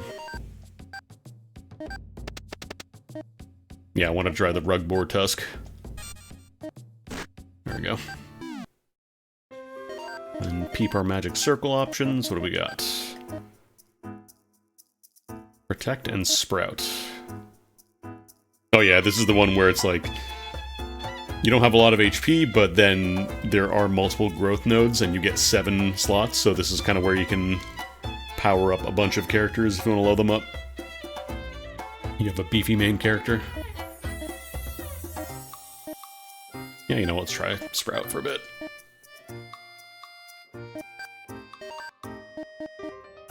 Thrust. And again, remember, it goes from, like, the outside in, but if you don't have something on the very far point, you don't have to worry, because if I put, you know, if I put her there, if I put down a charm here, it doesn't actually get activated because there's no character to connect it. And also, actually, I want to test something real quick. Can I skip characters? Do I need to have a character in the slot? Okay, yeah, you need a character in the slot, so you can't just leave a slot empty. It has to be filled in.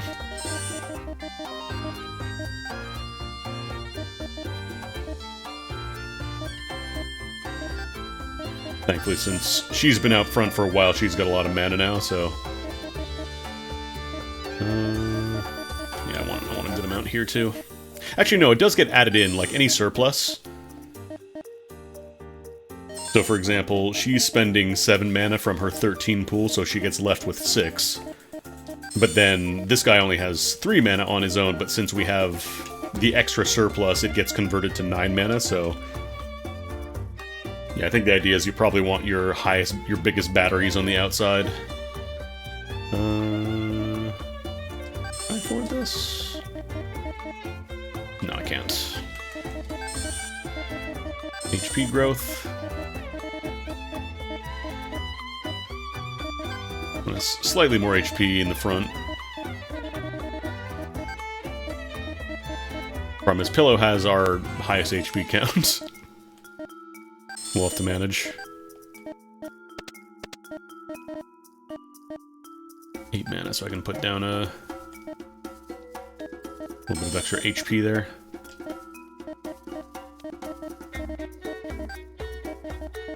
Probably gonna make more characters, though.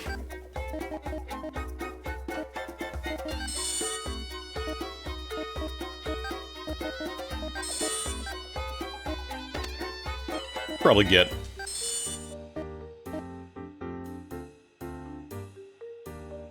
okay, so it also does provide the bonus, the SP, even if, like, your main character is not a wizard. Since it's touching a wizard directly, I think it does count that as the bonus.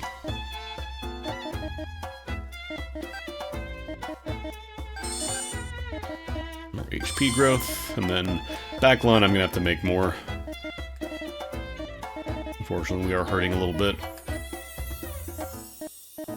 I think at this point we have one of all the basic subs. 1, 2, 3, 4, 5, 6. Are we missing one? Oh, 7. I'm gonna put her down, but hang on. Night night. 2, 3, 4, 5, 6, 7. Yeah, okay, there's 7 total, so we'll just make another.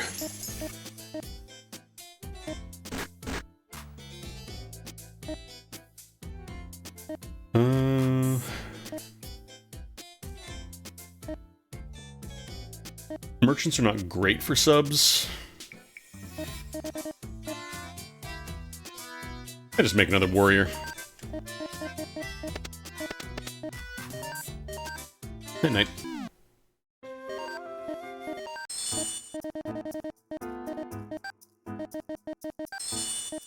Hopefully we can afford the costs of mana here.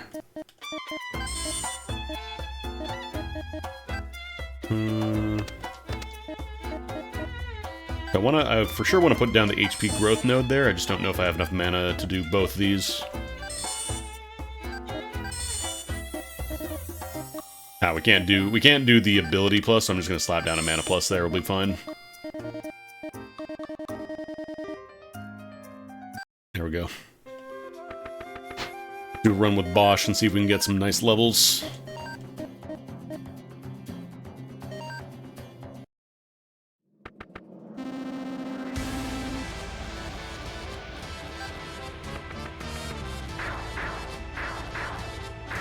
Oh yeah, wow, look at that recovery time.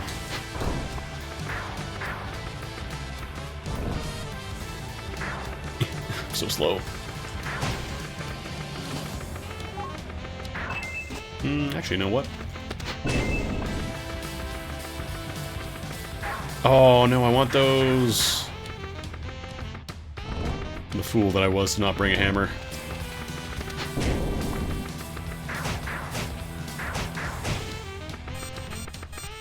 Figured spears would be like a really long linear poke, but they're actually a very wide slash. Oh, of course they despawn now. No. We can also come back and get more.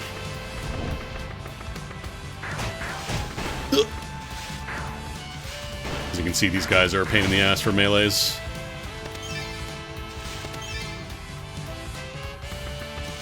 Especially because they're the boss class. How does this... I don't know if the mushroom guys have a back that I can realistically target. Oh yeah, this guy has to be attacked from the back. Or I could use traps. Go around a little bit.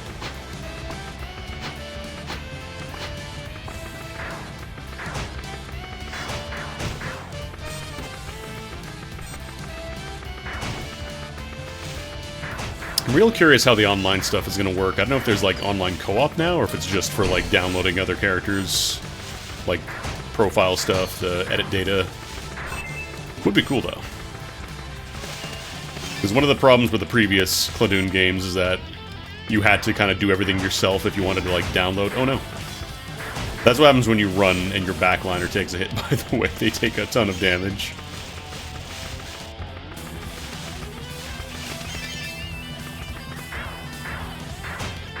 And again, remember that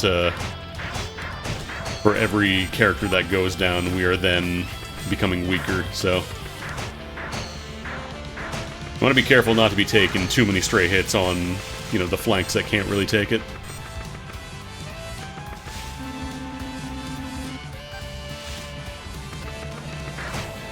Okay. I remember these guys have like a long-range poke. Oh no, we're fine. We're fine. I think there is like kind of a cone behind them though. It's not just like you have to be behind their front-facing sprite. What is this? Okay, these are all secret tunnels. Some markers. This is a little spooky up here. I'm curious. There's hidden goodies. I want them.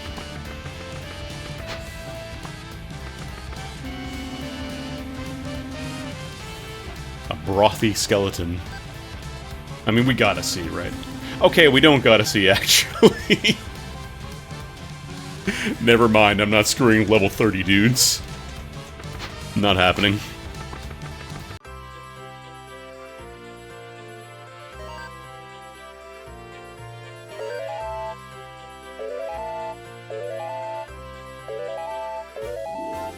It's also just a good way to get all my homies some levels, you know?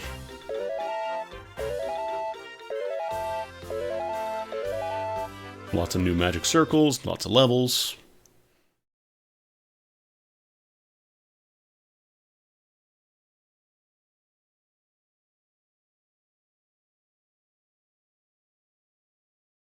Pasnate Castle.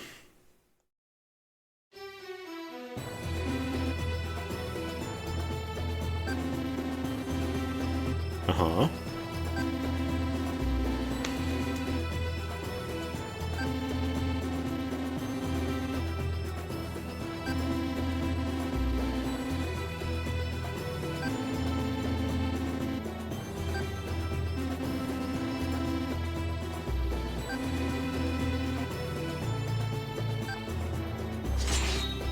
Fancy sword.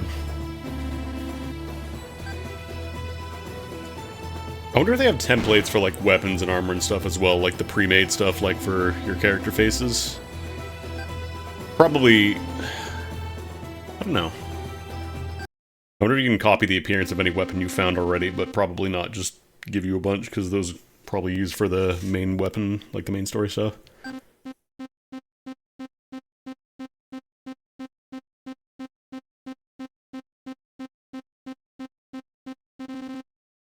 Little money. Great job, Recon.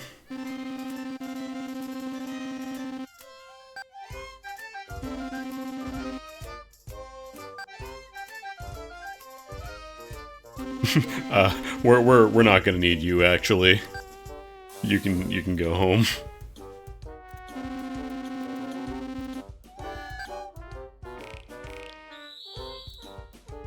But I had my sword out. I did my speech.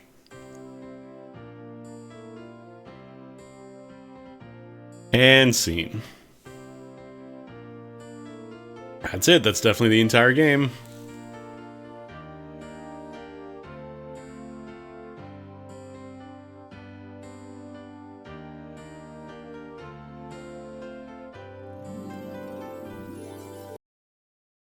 That wasn't me closing the credits for the record.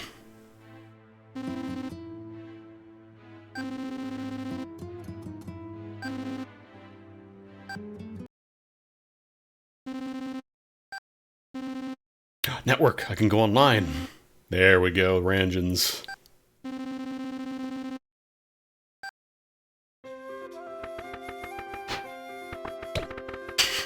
Just punt these dudes around. So, as you might imagine, being in this game, there is a number of different ways to power up your dudes that are not just repeating story missions.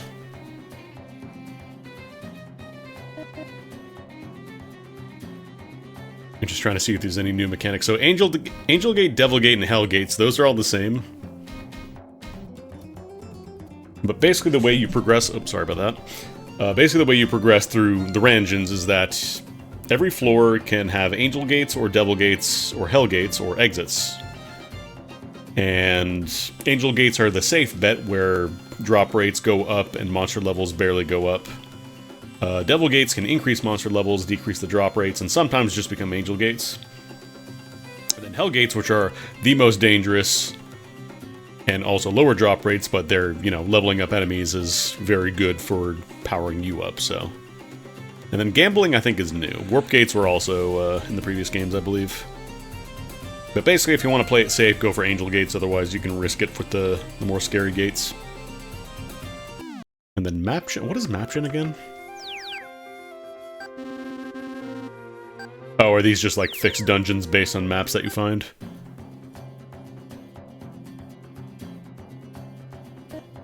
How does this work, actually? What is a Maption? Name affects max number of floors, types of enemies, gates, and more.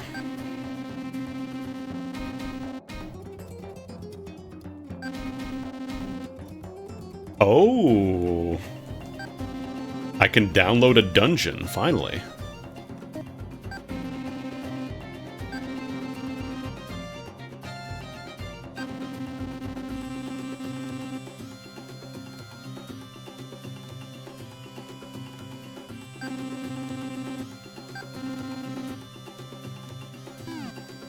Because it mentioned the online stuff is open as well, so I'm kind of curious. I'm going to download a dungeon. Bestiary. Seems like it just wants to see you naked.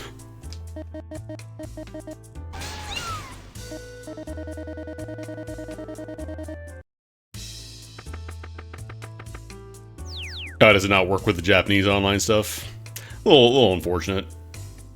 What is the outside world?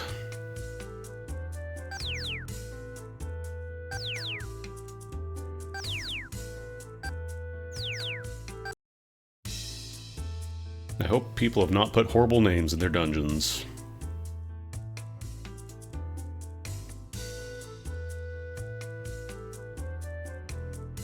I don't want my birthday. Hold up, let me just put this off stream so that way people don't try and harvest my data.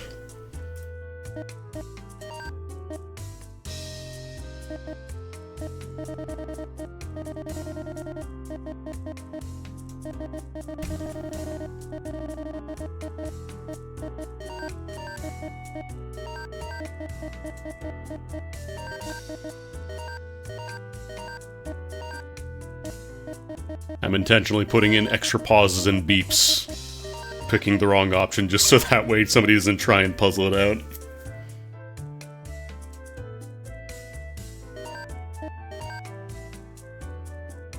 Hold on, I gotta agree to privacy and terms. Let me just upload a picture of my face now. Alright.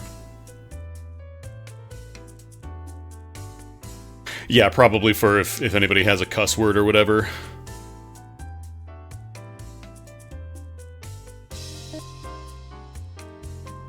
Set world generation parameters. Developer world. How does map creation work?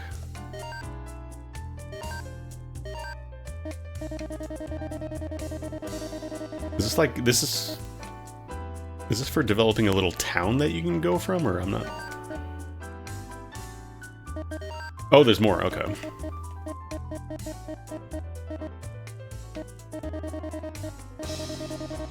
It looks like you can make like a little town.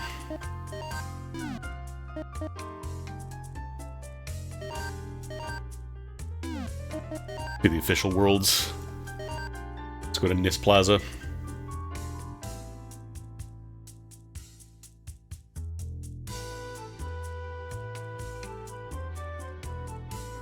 Do nothing, the address of the map will be displayed when sharing screenshots, social media, etc. Ah, these are still in Japanese.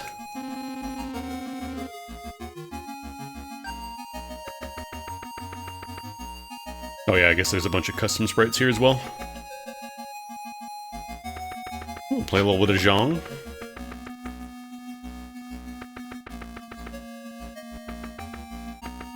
Oh, can you do like custom tiles as well? Maybe that's why they have the birthday thing, so that way in case anybody puts pornography on their stuff, it doesn't get shown to you. It gets flagged.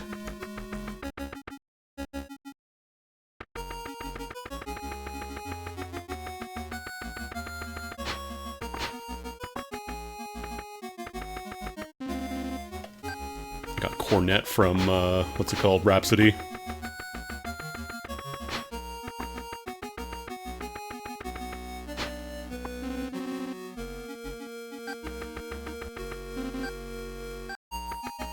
I don't know if you can actually, like...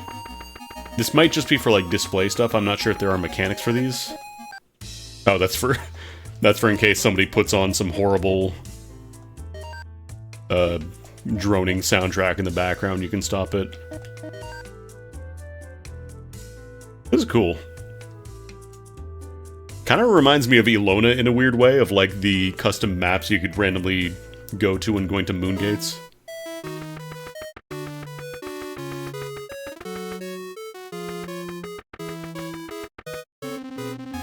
God, this one's also not translated. Bit of a bummer that these are not in English.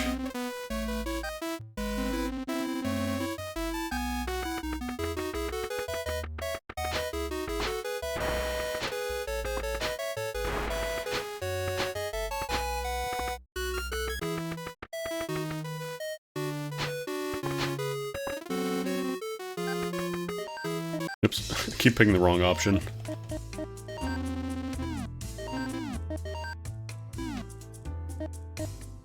What is auto mode?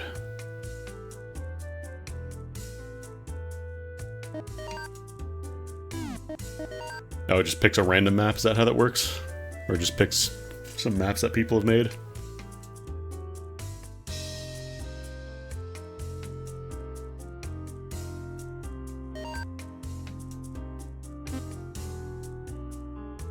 Okay, this is just a random map from the network, so maybe it is pulling from the Japanese stuff.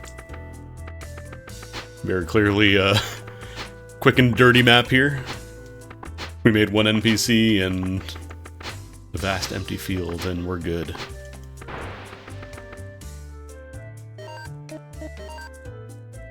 Cool.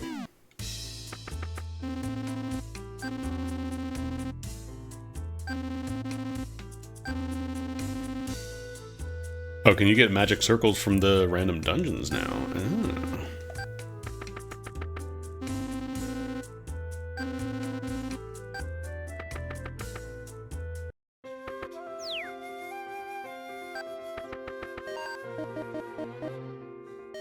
Okay, so it seems like this one is just custom maps. I thought it would be like, you can create dungeons, but then people would probably figure out a way to completely cheese it.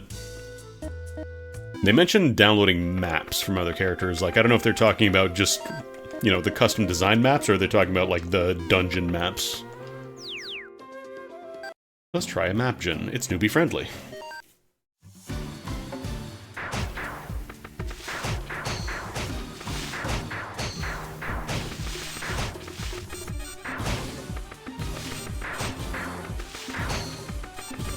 So yeah, these little, like, dual thing icons, these are... Oh, there's a Hyoko. These are the gates. What is the handcuff gate? I don't know what that one is.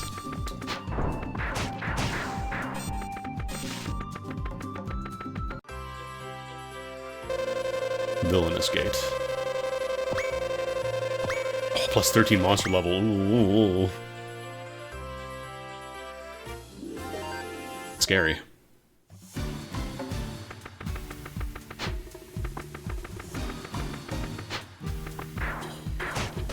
Oh yeah, we already tanked our damage. I didn't realize it would bump up the level so much.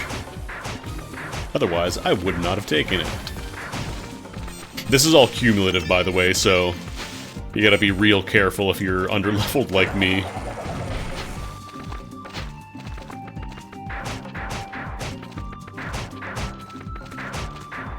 Potential for a lot of experience, though.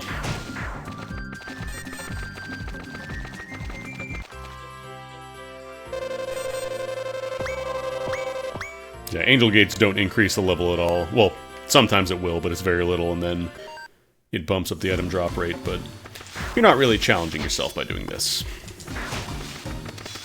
Oh, I wanted to trap them.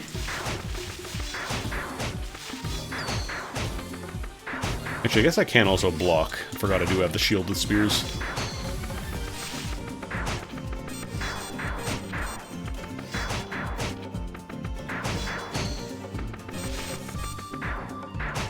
I believe you can also exit early if you find the exit gate. Just gotta find one. Alright, the cats what make you nude. That's very beefy.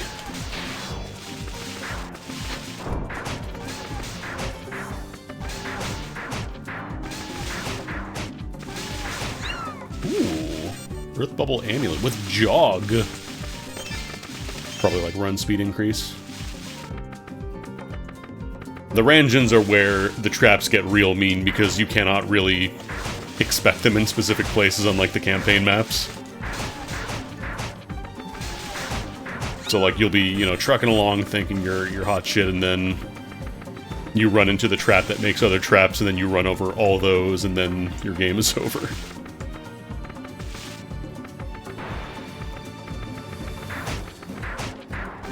Ow. Ow. Jeez. He keeps poking around. Stop it. Some health back.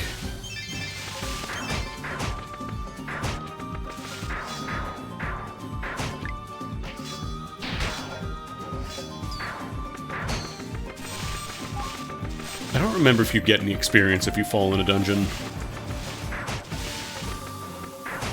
I know you don't take any of the money you got out, but I don't remember if you also get some experience. Jeez. Maybe I don't fight this guy. Oh, cool. Exit. Yeah. Yeah.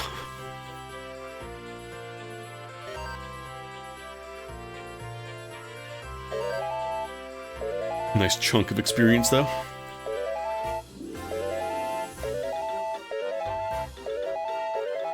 Oh, man. Does that consume the map? Oh, that's the regular dungeon. Okay, no, it doesn't consume the map.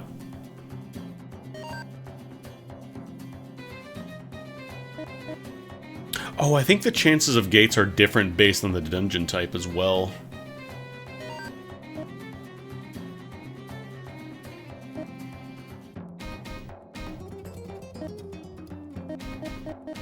Okay, maybe let's try another run of it now that we know that the villain gates will sometimes skyrocket the level.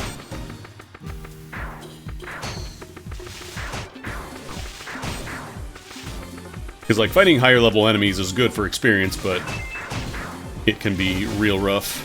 Ooh.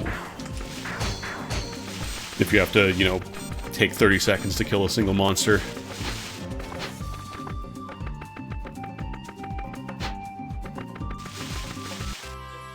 Gate. Normal style.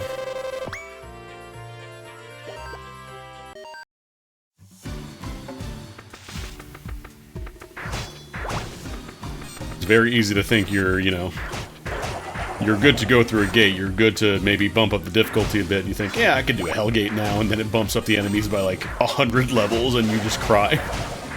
You cry and desperately try to find the exit. That's sparkling. Is that shiny?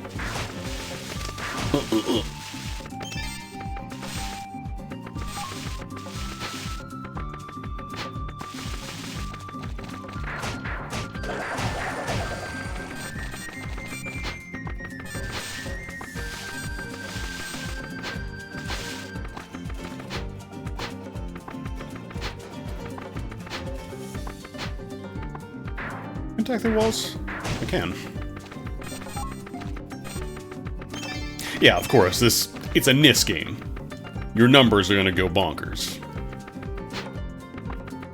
These double-digit HP counts are baby-town frolics. I don't remember if I can jump over exit. Oh, you can just pick no.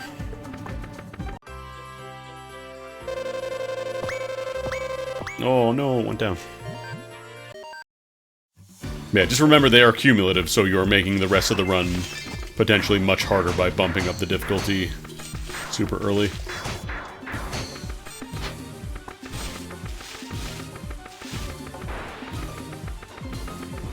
I'm glad they have a reason to, like, slide more, because I feel like the earlier games, sliding was just kind of there. I don't think the tripwires were there.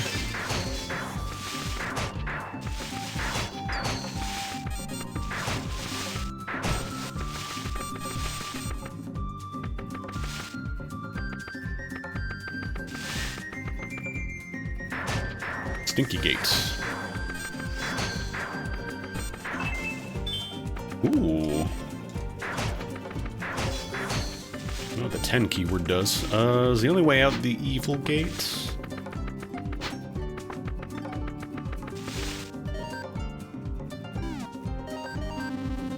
I want to Let's see.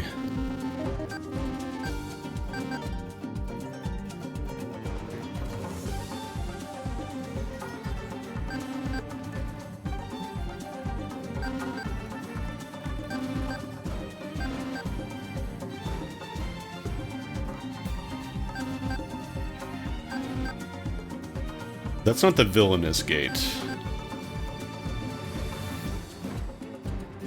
Yeah, I think the devil gate might be harder than the... Actually, let me check something real quick.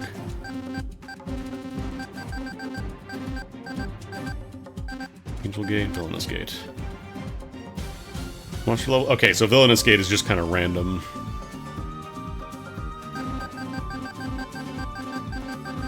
The only thing is I don't know how much... Oh no! There we go. I'm not sure how much an evil gate would raise it by. I'm gonna risk it for the biscuit. Okay, +8. Oh, that tanked my drop rates though, damn. Bummer. Perhaps have a lot of defense.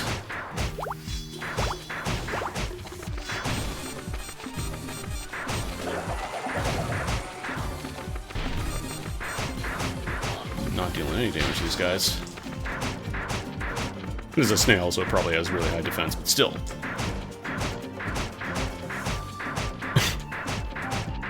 Yeah, the snails might be a bit of a problem. Crabs I can handle, snails are a little tougher. Be careful. Alright, I can't pop these bubbles.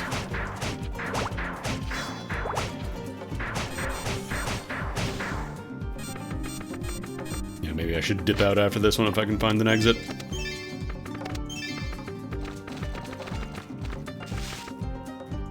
Oh, Angel Gate. Alright, now let's leave. Take some safe kills and then we'll peace out of this dungeon.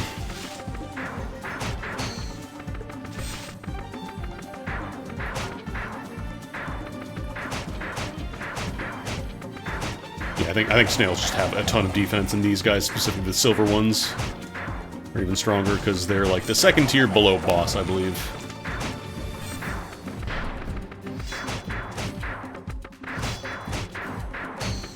Also gotta swap out my party so that way I'm not just playing Bosch. Hey, could you not light the entire floor on fire, please?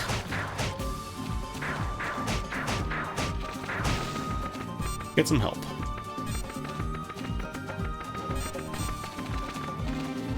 Let's get out of here. Kinda curious what that 10 keyword is.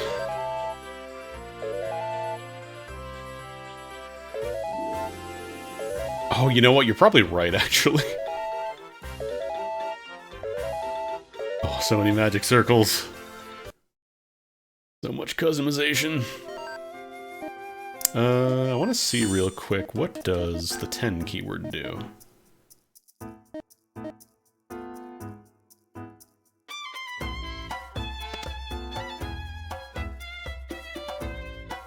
Multiplies effect and mana cost by 3, so that's basically just 3 free mana. Not that it helps, because that's like the very end of the chain here, but... Actually, I guess I could throw in a Stone Charm.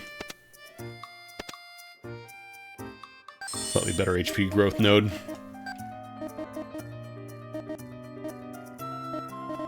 Can't unlock Dragoon yet, sadly, otherwise that one keyword would be really nice. Yeah, let me take a look at my things here. What is combined? Jason combined artifacts share abilities and mana cost. Oh, so you get 2 combined keywords. And then you're basically doubling both of them. For double the cost. HP and 30 SP for sword mages, that seems alright. Cool.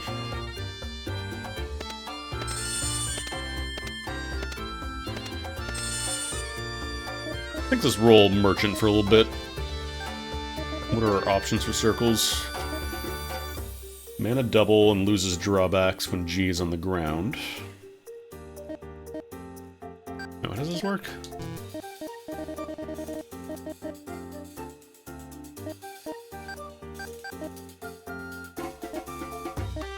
Okay, so when it's off, you have resistances down.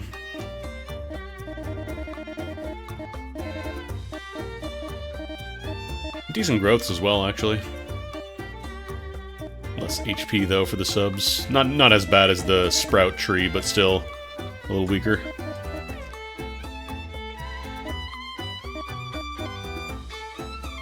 The problem is the double mana thing makes it scary to use, because then if you go exactly under the number because your G count went down, then you just can't use anything on these trees anymore, it just goes off.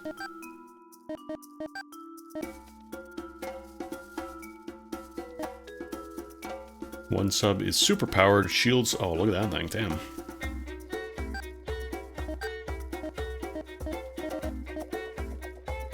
Oh, when you're guarding, it goes up here, that's wild.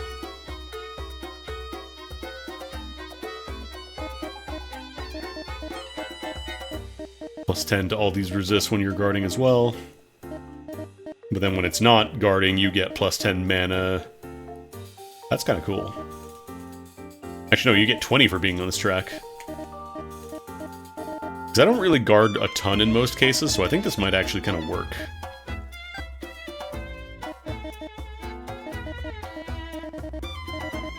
Two growths, give mana. Moves all mana from this fixed space to the get... Oh, there was... I don't remember anything this complex in, like, X2. Where's the get mana space? Oh, I see. It all goes to when you're to the guarding. Gotcha.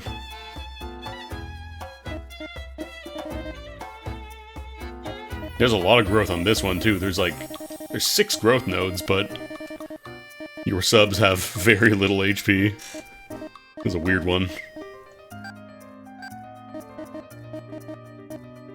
What about abilities? Monster level up. Drop rate up for gold, level effects amount to duration.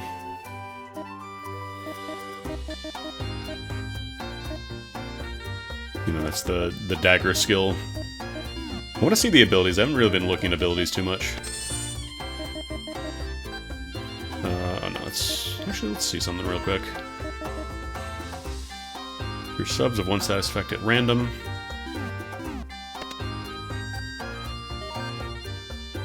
Who am I looking at right now?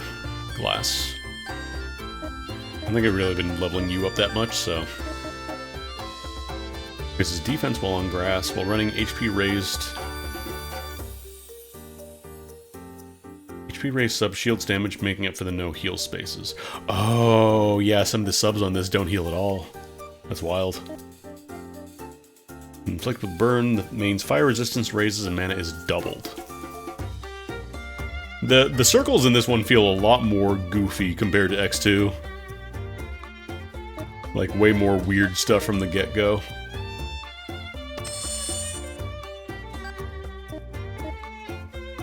Ability magic spaces, but also reduces HP. Oh damn, look at that top one though. Improved version of 3 sacrifices, but HP reduction is greater. Yeah, 50%. Let's try 3 sacrifices.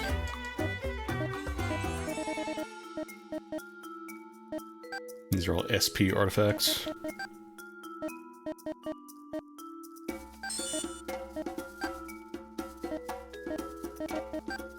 The problem is it's 7 mana, which is pretty expensive. For how many nodes are here. I'd have to slap in a bunch of extra mana nodes. Then again, you do get a good chunk of HP and... These are free, actually. Hang on, we might be able to do this. Hang on.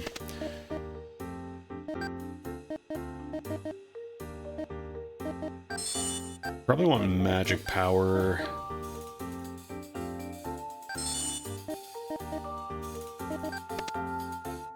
Although, I don't remember if the mana pluses have to be...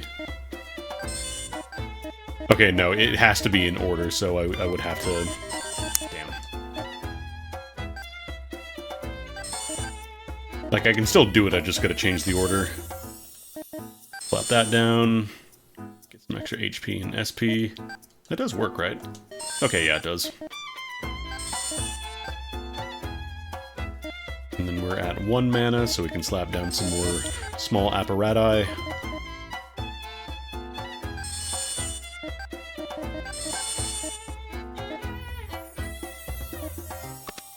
Slap on some more mana pluses and maybe get that. No, we don't have enough mana for that. Never mind. How much is a mini compared to a regular?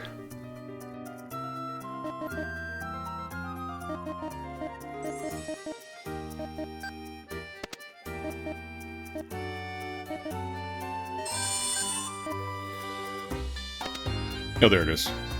SP3, and the big one is 5 for 2. So the singles are more efficient.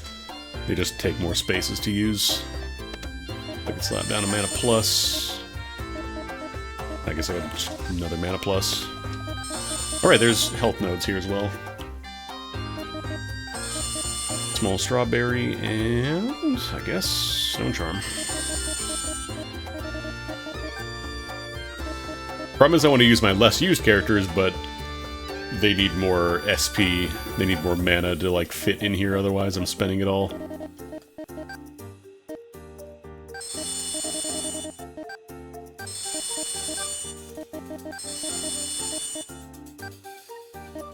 Although these ones are basically free. Can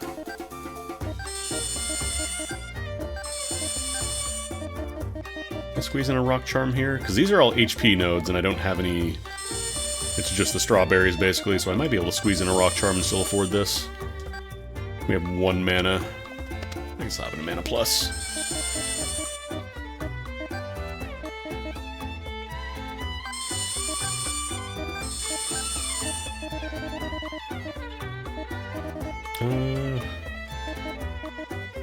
Yeah, I'll just take a guard.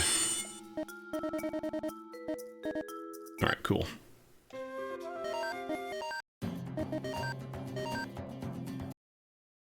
Spent a lot of time in Zettai Hero Project, messing around with the Shadowgram, kind of similar to that.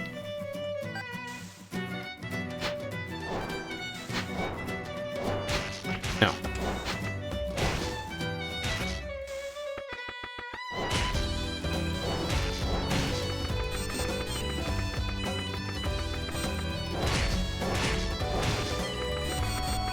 Homing shots are doing work, although this is spirit type damage, so I'm sure it'll fall apart once we fight enemies that resist spirits.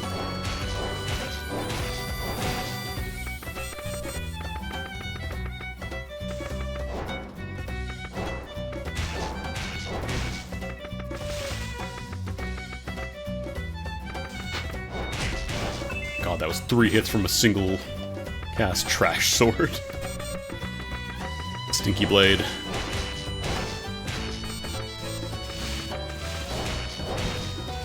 Yeah, that's one of the things I love. It's like, there's tons of weird experimental stuff that they do, and I'm not just saying this because they gave me, you know, a review copy of this game. Again, I played the hell out of X2 before I even knew that you could get review copies of video games. But, like, there's just lots of weird experimental stuff that might not appeal to everybody, but I'm glad it does exist.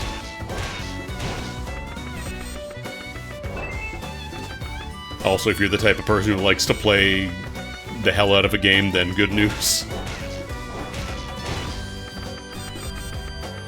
There's usually plenty of replay value if you like optimizing your stuff and getting stronger, seeing numbers go up. Let me back here.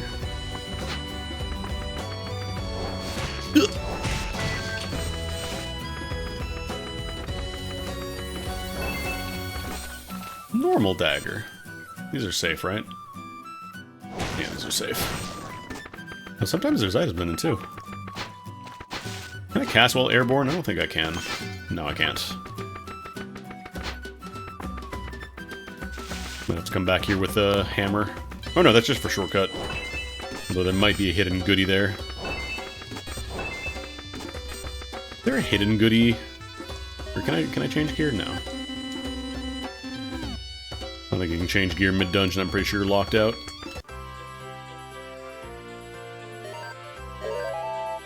Big oops.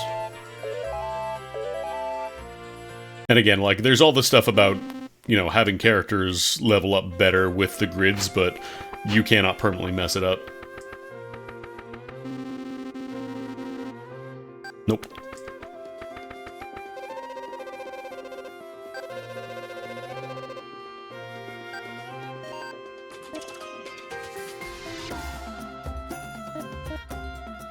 What was I gonna do? I wanted to do something. Alright, I wanted to see what the trash mod is on that sword.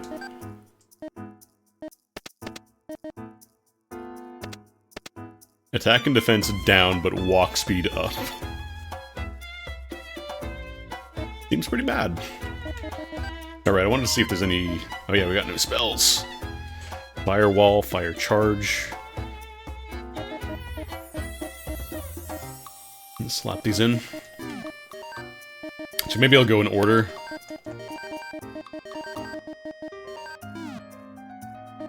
Fire and then ice.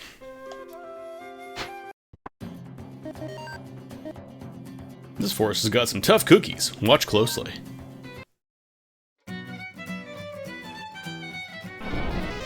This firewall. How do I switch? There we go. How do I switch to the other bar, though? So right now it's only swapping between the fire bars there, is it?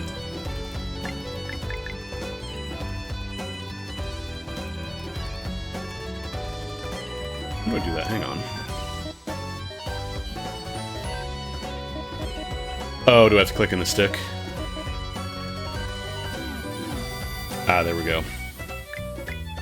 Wait, what's cast spell then? Oh, there we go, triangle. So triangle for the currently selected one, and then slots 1 and 2 are always locked there.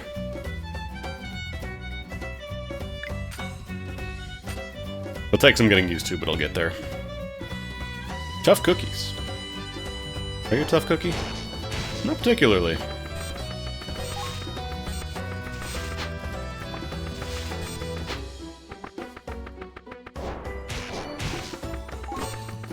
Scale shield. Wonder if there's any mechanics that interact with, like, the total collected stuff, because it's definitely not, like, the collection thing in the bottom right is not showing it for the current dungeon. That's definitely, like, an all-time thing, so I'm wondering if there is, like, a, you know, a global collector where you get stronger the more stuff you get.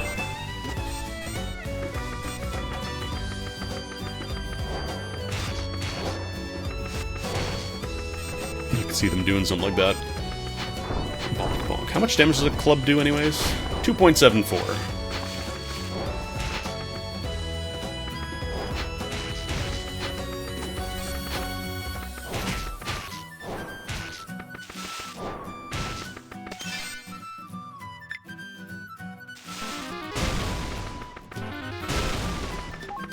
You better remember I have spells. I'm gonna join the Great Hall. You can't. I have authority over this game. Game. Game. Game. I need to watch that movie again. It's so stupid. One of Tom Hanks's earliest film roles was a anti-Dungeons and Dragons feature film, where they implied that playing Dungeons and Dragons will make you stop being able to perceive reality and try and jump off a building. Actually, I think it was the World Trade Center.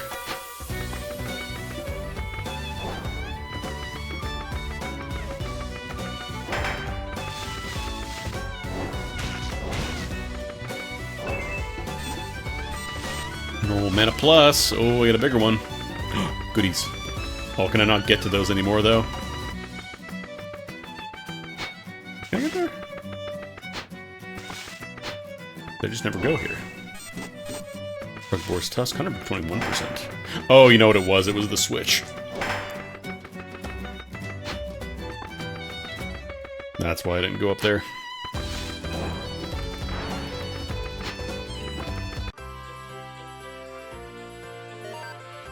Impress.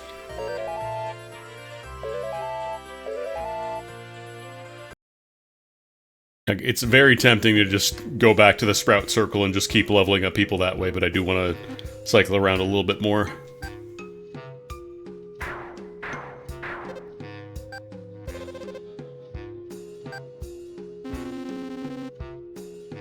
He's not wrong.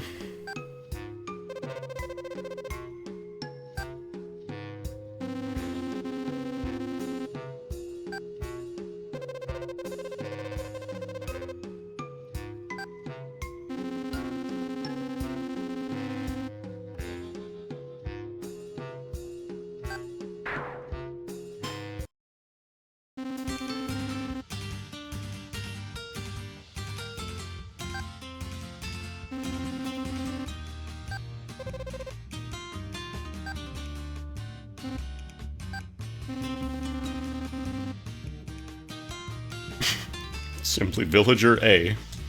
The A stands for A.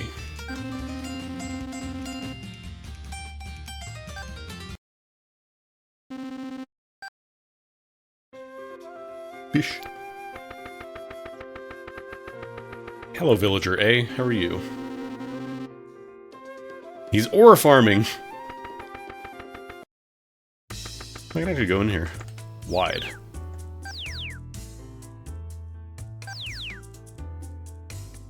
Yeah, I think enhanced gates are how you upgrade weapons, but I don't think we found one yet. You can always go into debt. There's no downsides.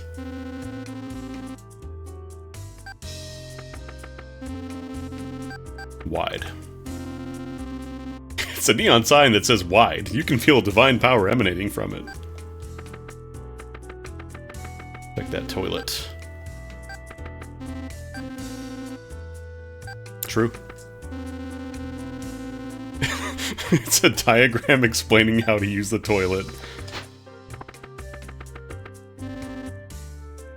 Yeah, a door would probably be pretty nice.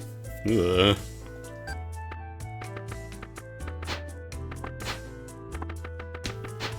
I mean, you need a throne for royalty, right?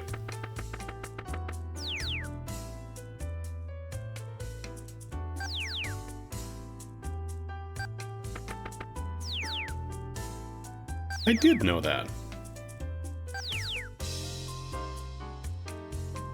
EO seal. Power doubled, mana halved. Don't fall in, I'm always saying this. Wait, where did this liquid come from? Why was I holding liquid? What was the liquid? I'm not gonna ask. I'm not gonna ask for the answer. A potato salad is balanced on top of some soda.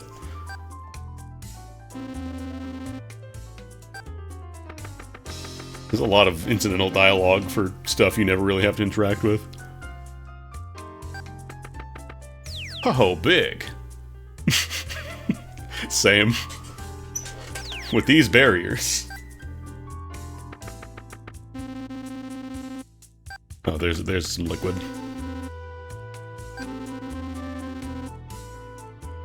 Mm-hmm. Yeah, nah. Nah, yeah.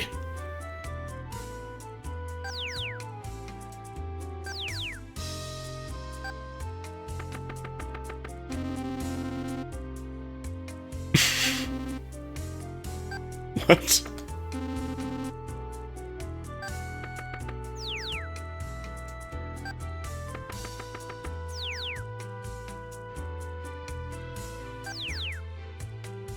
Widen.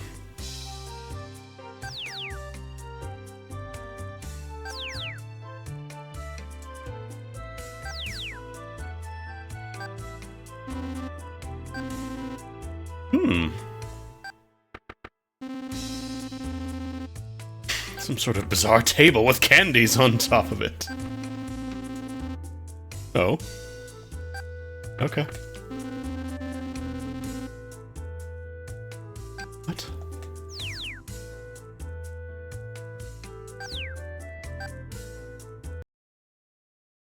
Oh, you can put on the songs from the MML.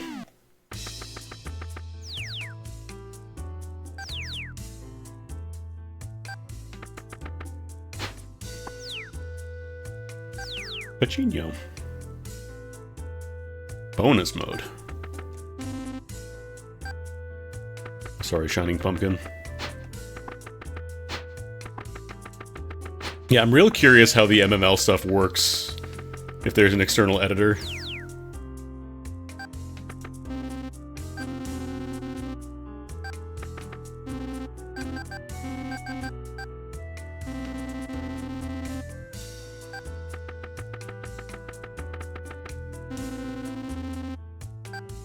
Soup.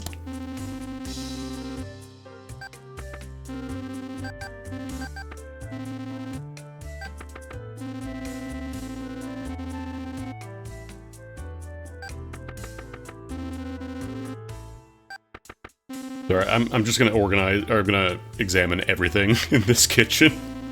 Because they put in a lot of descriptive text. Jordan Ramsay, very good. It's raw! You fucking donut!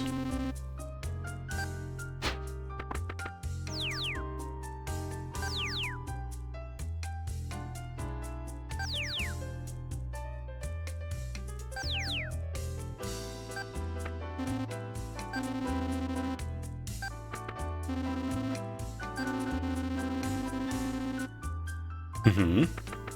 Sounds right. Yeah, just use multiple 10s. Base 10.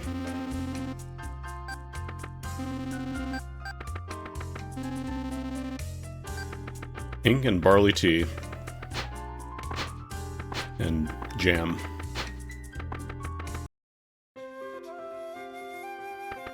You can finally download MML files online, but you need to manually remake them because they removed all the import features from previous... Yeah, I think it just said for, like, character data, right? But you can't import MML from the earlier ones.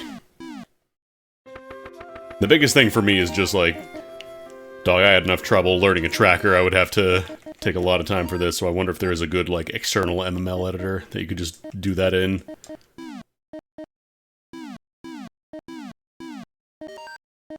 Because, this is a lot. This is a lot. You can use the keyboard, thankfully, you know, just type in whatever, but...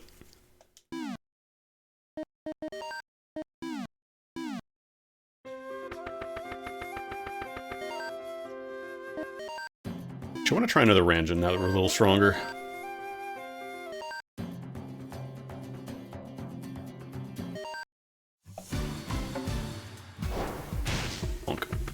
Yeah, level 1 guys are pretty free now. They always were, but they're even more free now.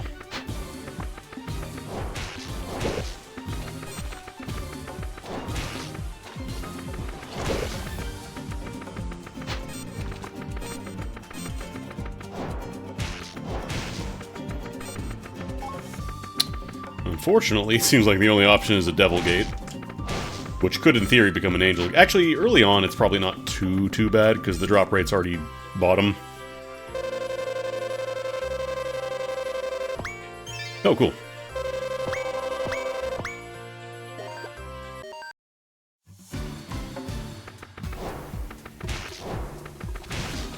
It is kind of strange that you can't search for, like, specific worlds.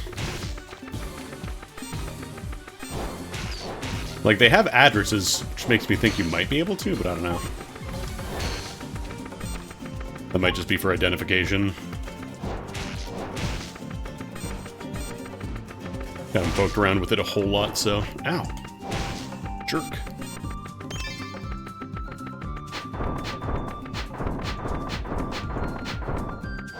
Oh, if you have the ID already, but you can't just, like, kind of... You do have a way to kind of pick random worlds, but yeah, I don't think you can directly do that. Oh god.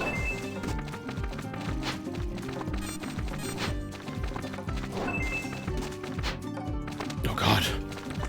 We're full of traps. Again, the danger of running everywhere. Most of the time it's pretty okay, but it's real easy to go ham, to go overboard and accidentally, light everybody in your sub-party on fire. Is a fun little treat for them. Another Angel Gate.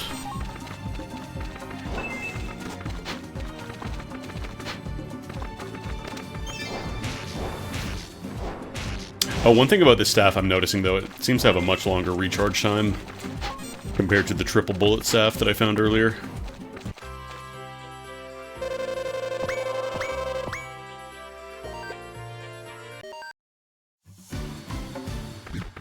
Still level 1 enemies, too. Yeah, I imagine it's just kind of like stitching stuff together. It's not like completely, fully procedurally generating every tile, which makes sense.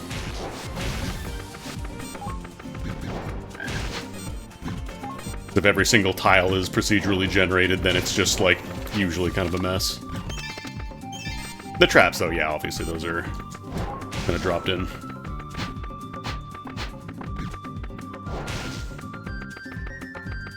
I can scratch my nose. Probably should be casting more magic, but I don't know. Feels like my basic staff is doing work.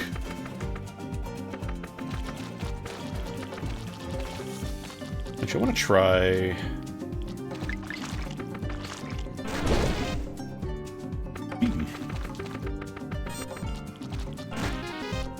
Oh, I see you can hold it down to get it even bigger. Oh, that was like a hold down to keep firing deal, but now you can hold it down to get big. Oh, big. Ooh. Actually. Can't stand that. Hee hee.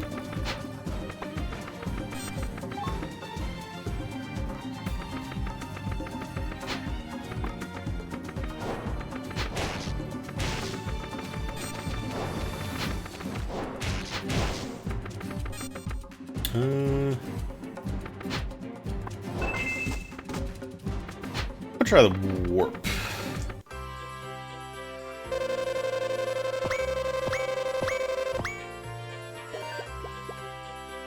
Let's skip a few floors.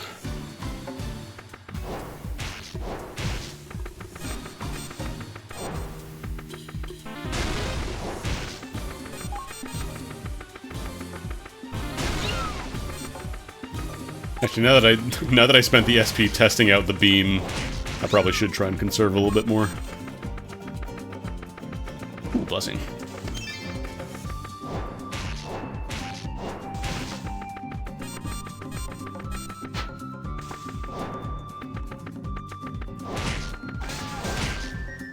When you get the beam turning around on itself is really nice. Or when you get the bullet, I should say, not the beam.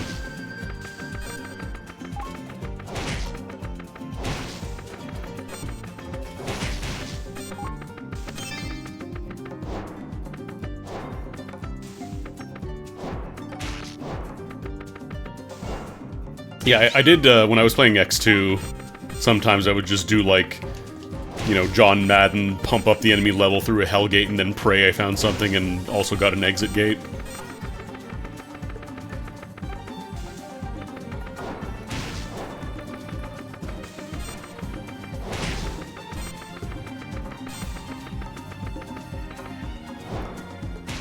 I wonder if I could actually pull... I think I did have some custom stuff on my PSP copy of X2. I wonder if I could pull it off, because, like, the battery is no good on the PSP anymore, but I'm pretty sure everything else should be fine. Oh, but I wonder if I have the SD card that I use to store stuff. Yeah, I saw the gates earlier. Apparently there's a gamble gate, which sounds like it'll be a source of very funny deaths. I never played Sengoku, though, so it's possible some of those were added in.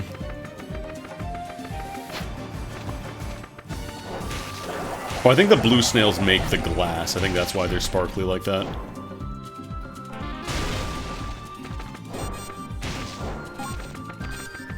Or ice, I guess, not glass. Mew! Only option... Let's try one Devil Gate. 4 minus 9.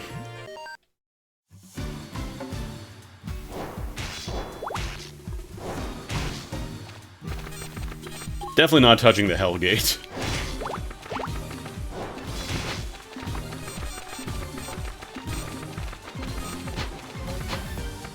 Although I think I might... Oh no, there's an exit here.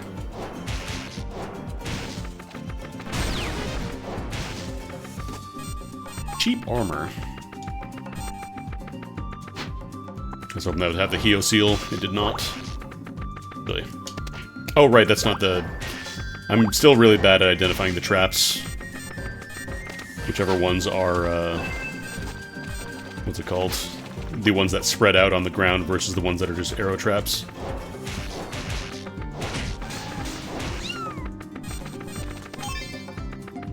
Pretty sure they have different icons, actually. I just... so used to seeing trap. Ah, that means I can step on the floor and something happens, of course. Ah. Stop. Oh, your spirit, so...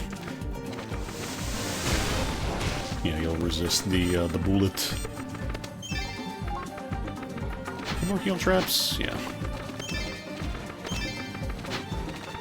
I do kind of like how the healing is done by just finding traps. Like, there are ways to heal Pat, like I have the blessing trap here, but... I don't know if I want to do the split gate. Going for it.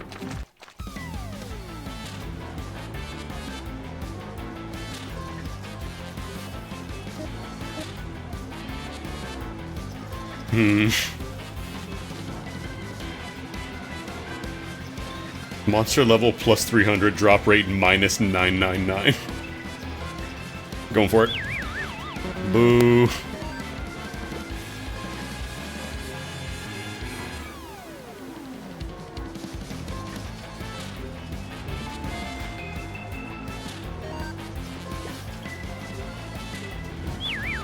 Oh, jeez. Well,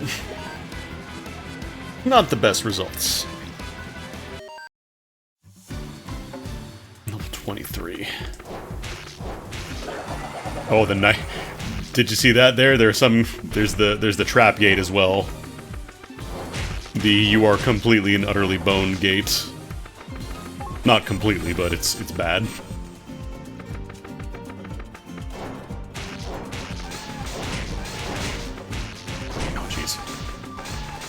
They gotta move now.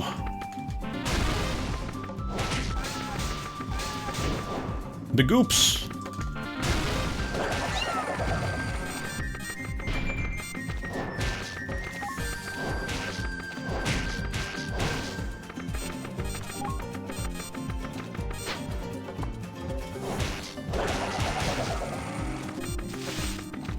It's very easy to accidentally enter these. Many of my runs in Cladoon X2 were ruined by that.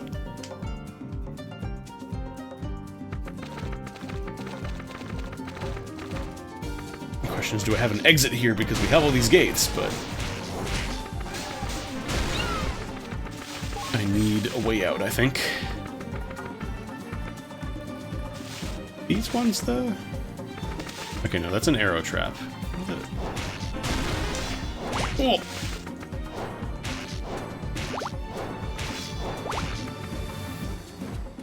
I thought for sure that bubble was going to be gone.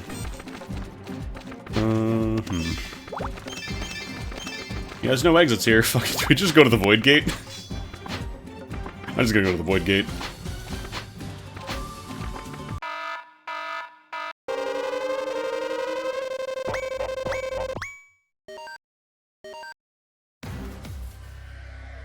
Level 2,924. So, oh, there's mimics, right, I forgot mimics existed. Dragon plate. Oh. Fighter garb. Oh god, there's goodies, there's money, there's treats. There's shit going on. I'm in so much danger. Ugh, 212 damage. Black chest. I didn't realize they were going to be moving fire spinners. Oh god. Okay, you keep some experience, but you lose all your items. And money gets tanked as well.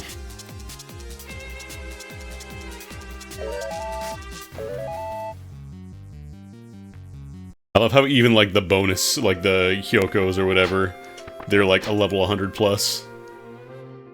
Rough out here for a magician.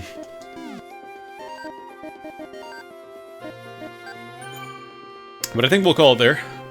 Sorry about the slightly delayed stream today, but I wanted to get in some Cladoon X3 because I had to stream this. I loved X2. I definitely want to play more of this. But yeah, I'll be back on Thursday.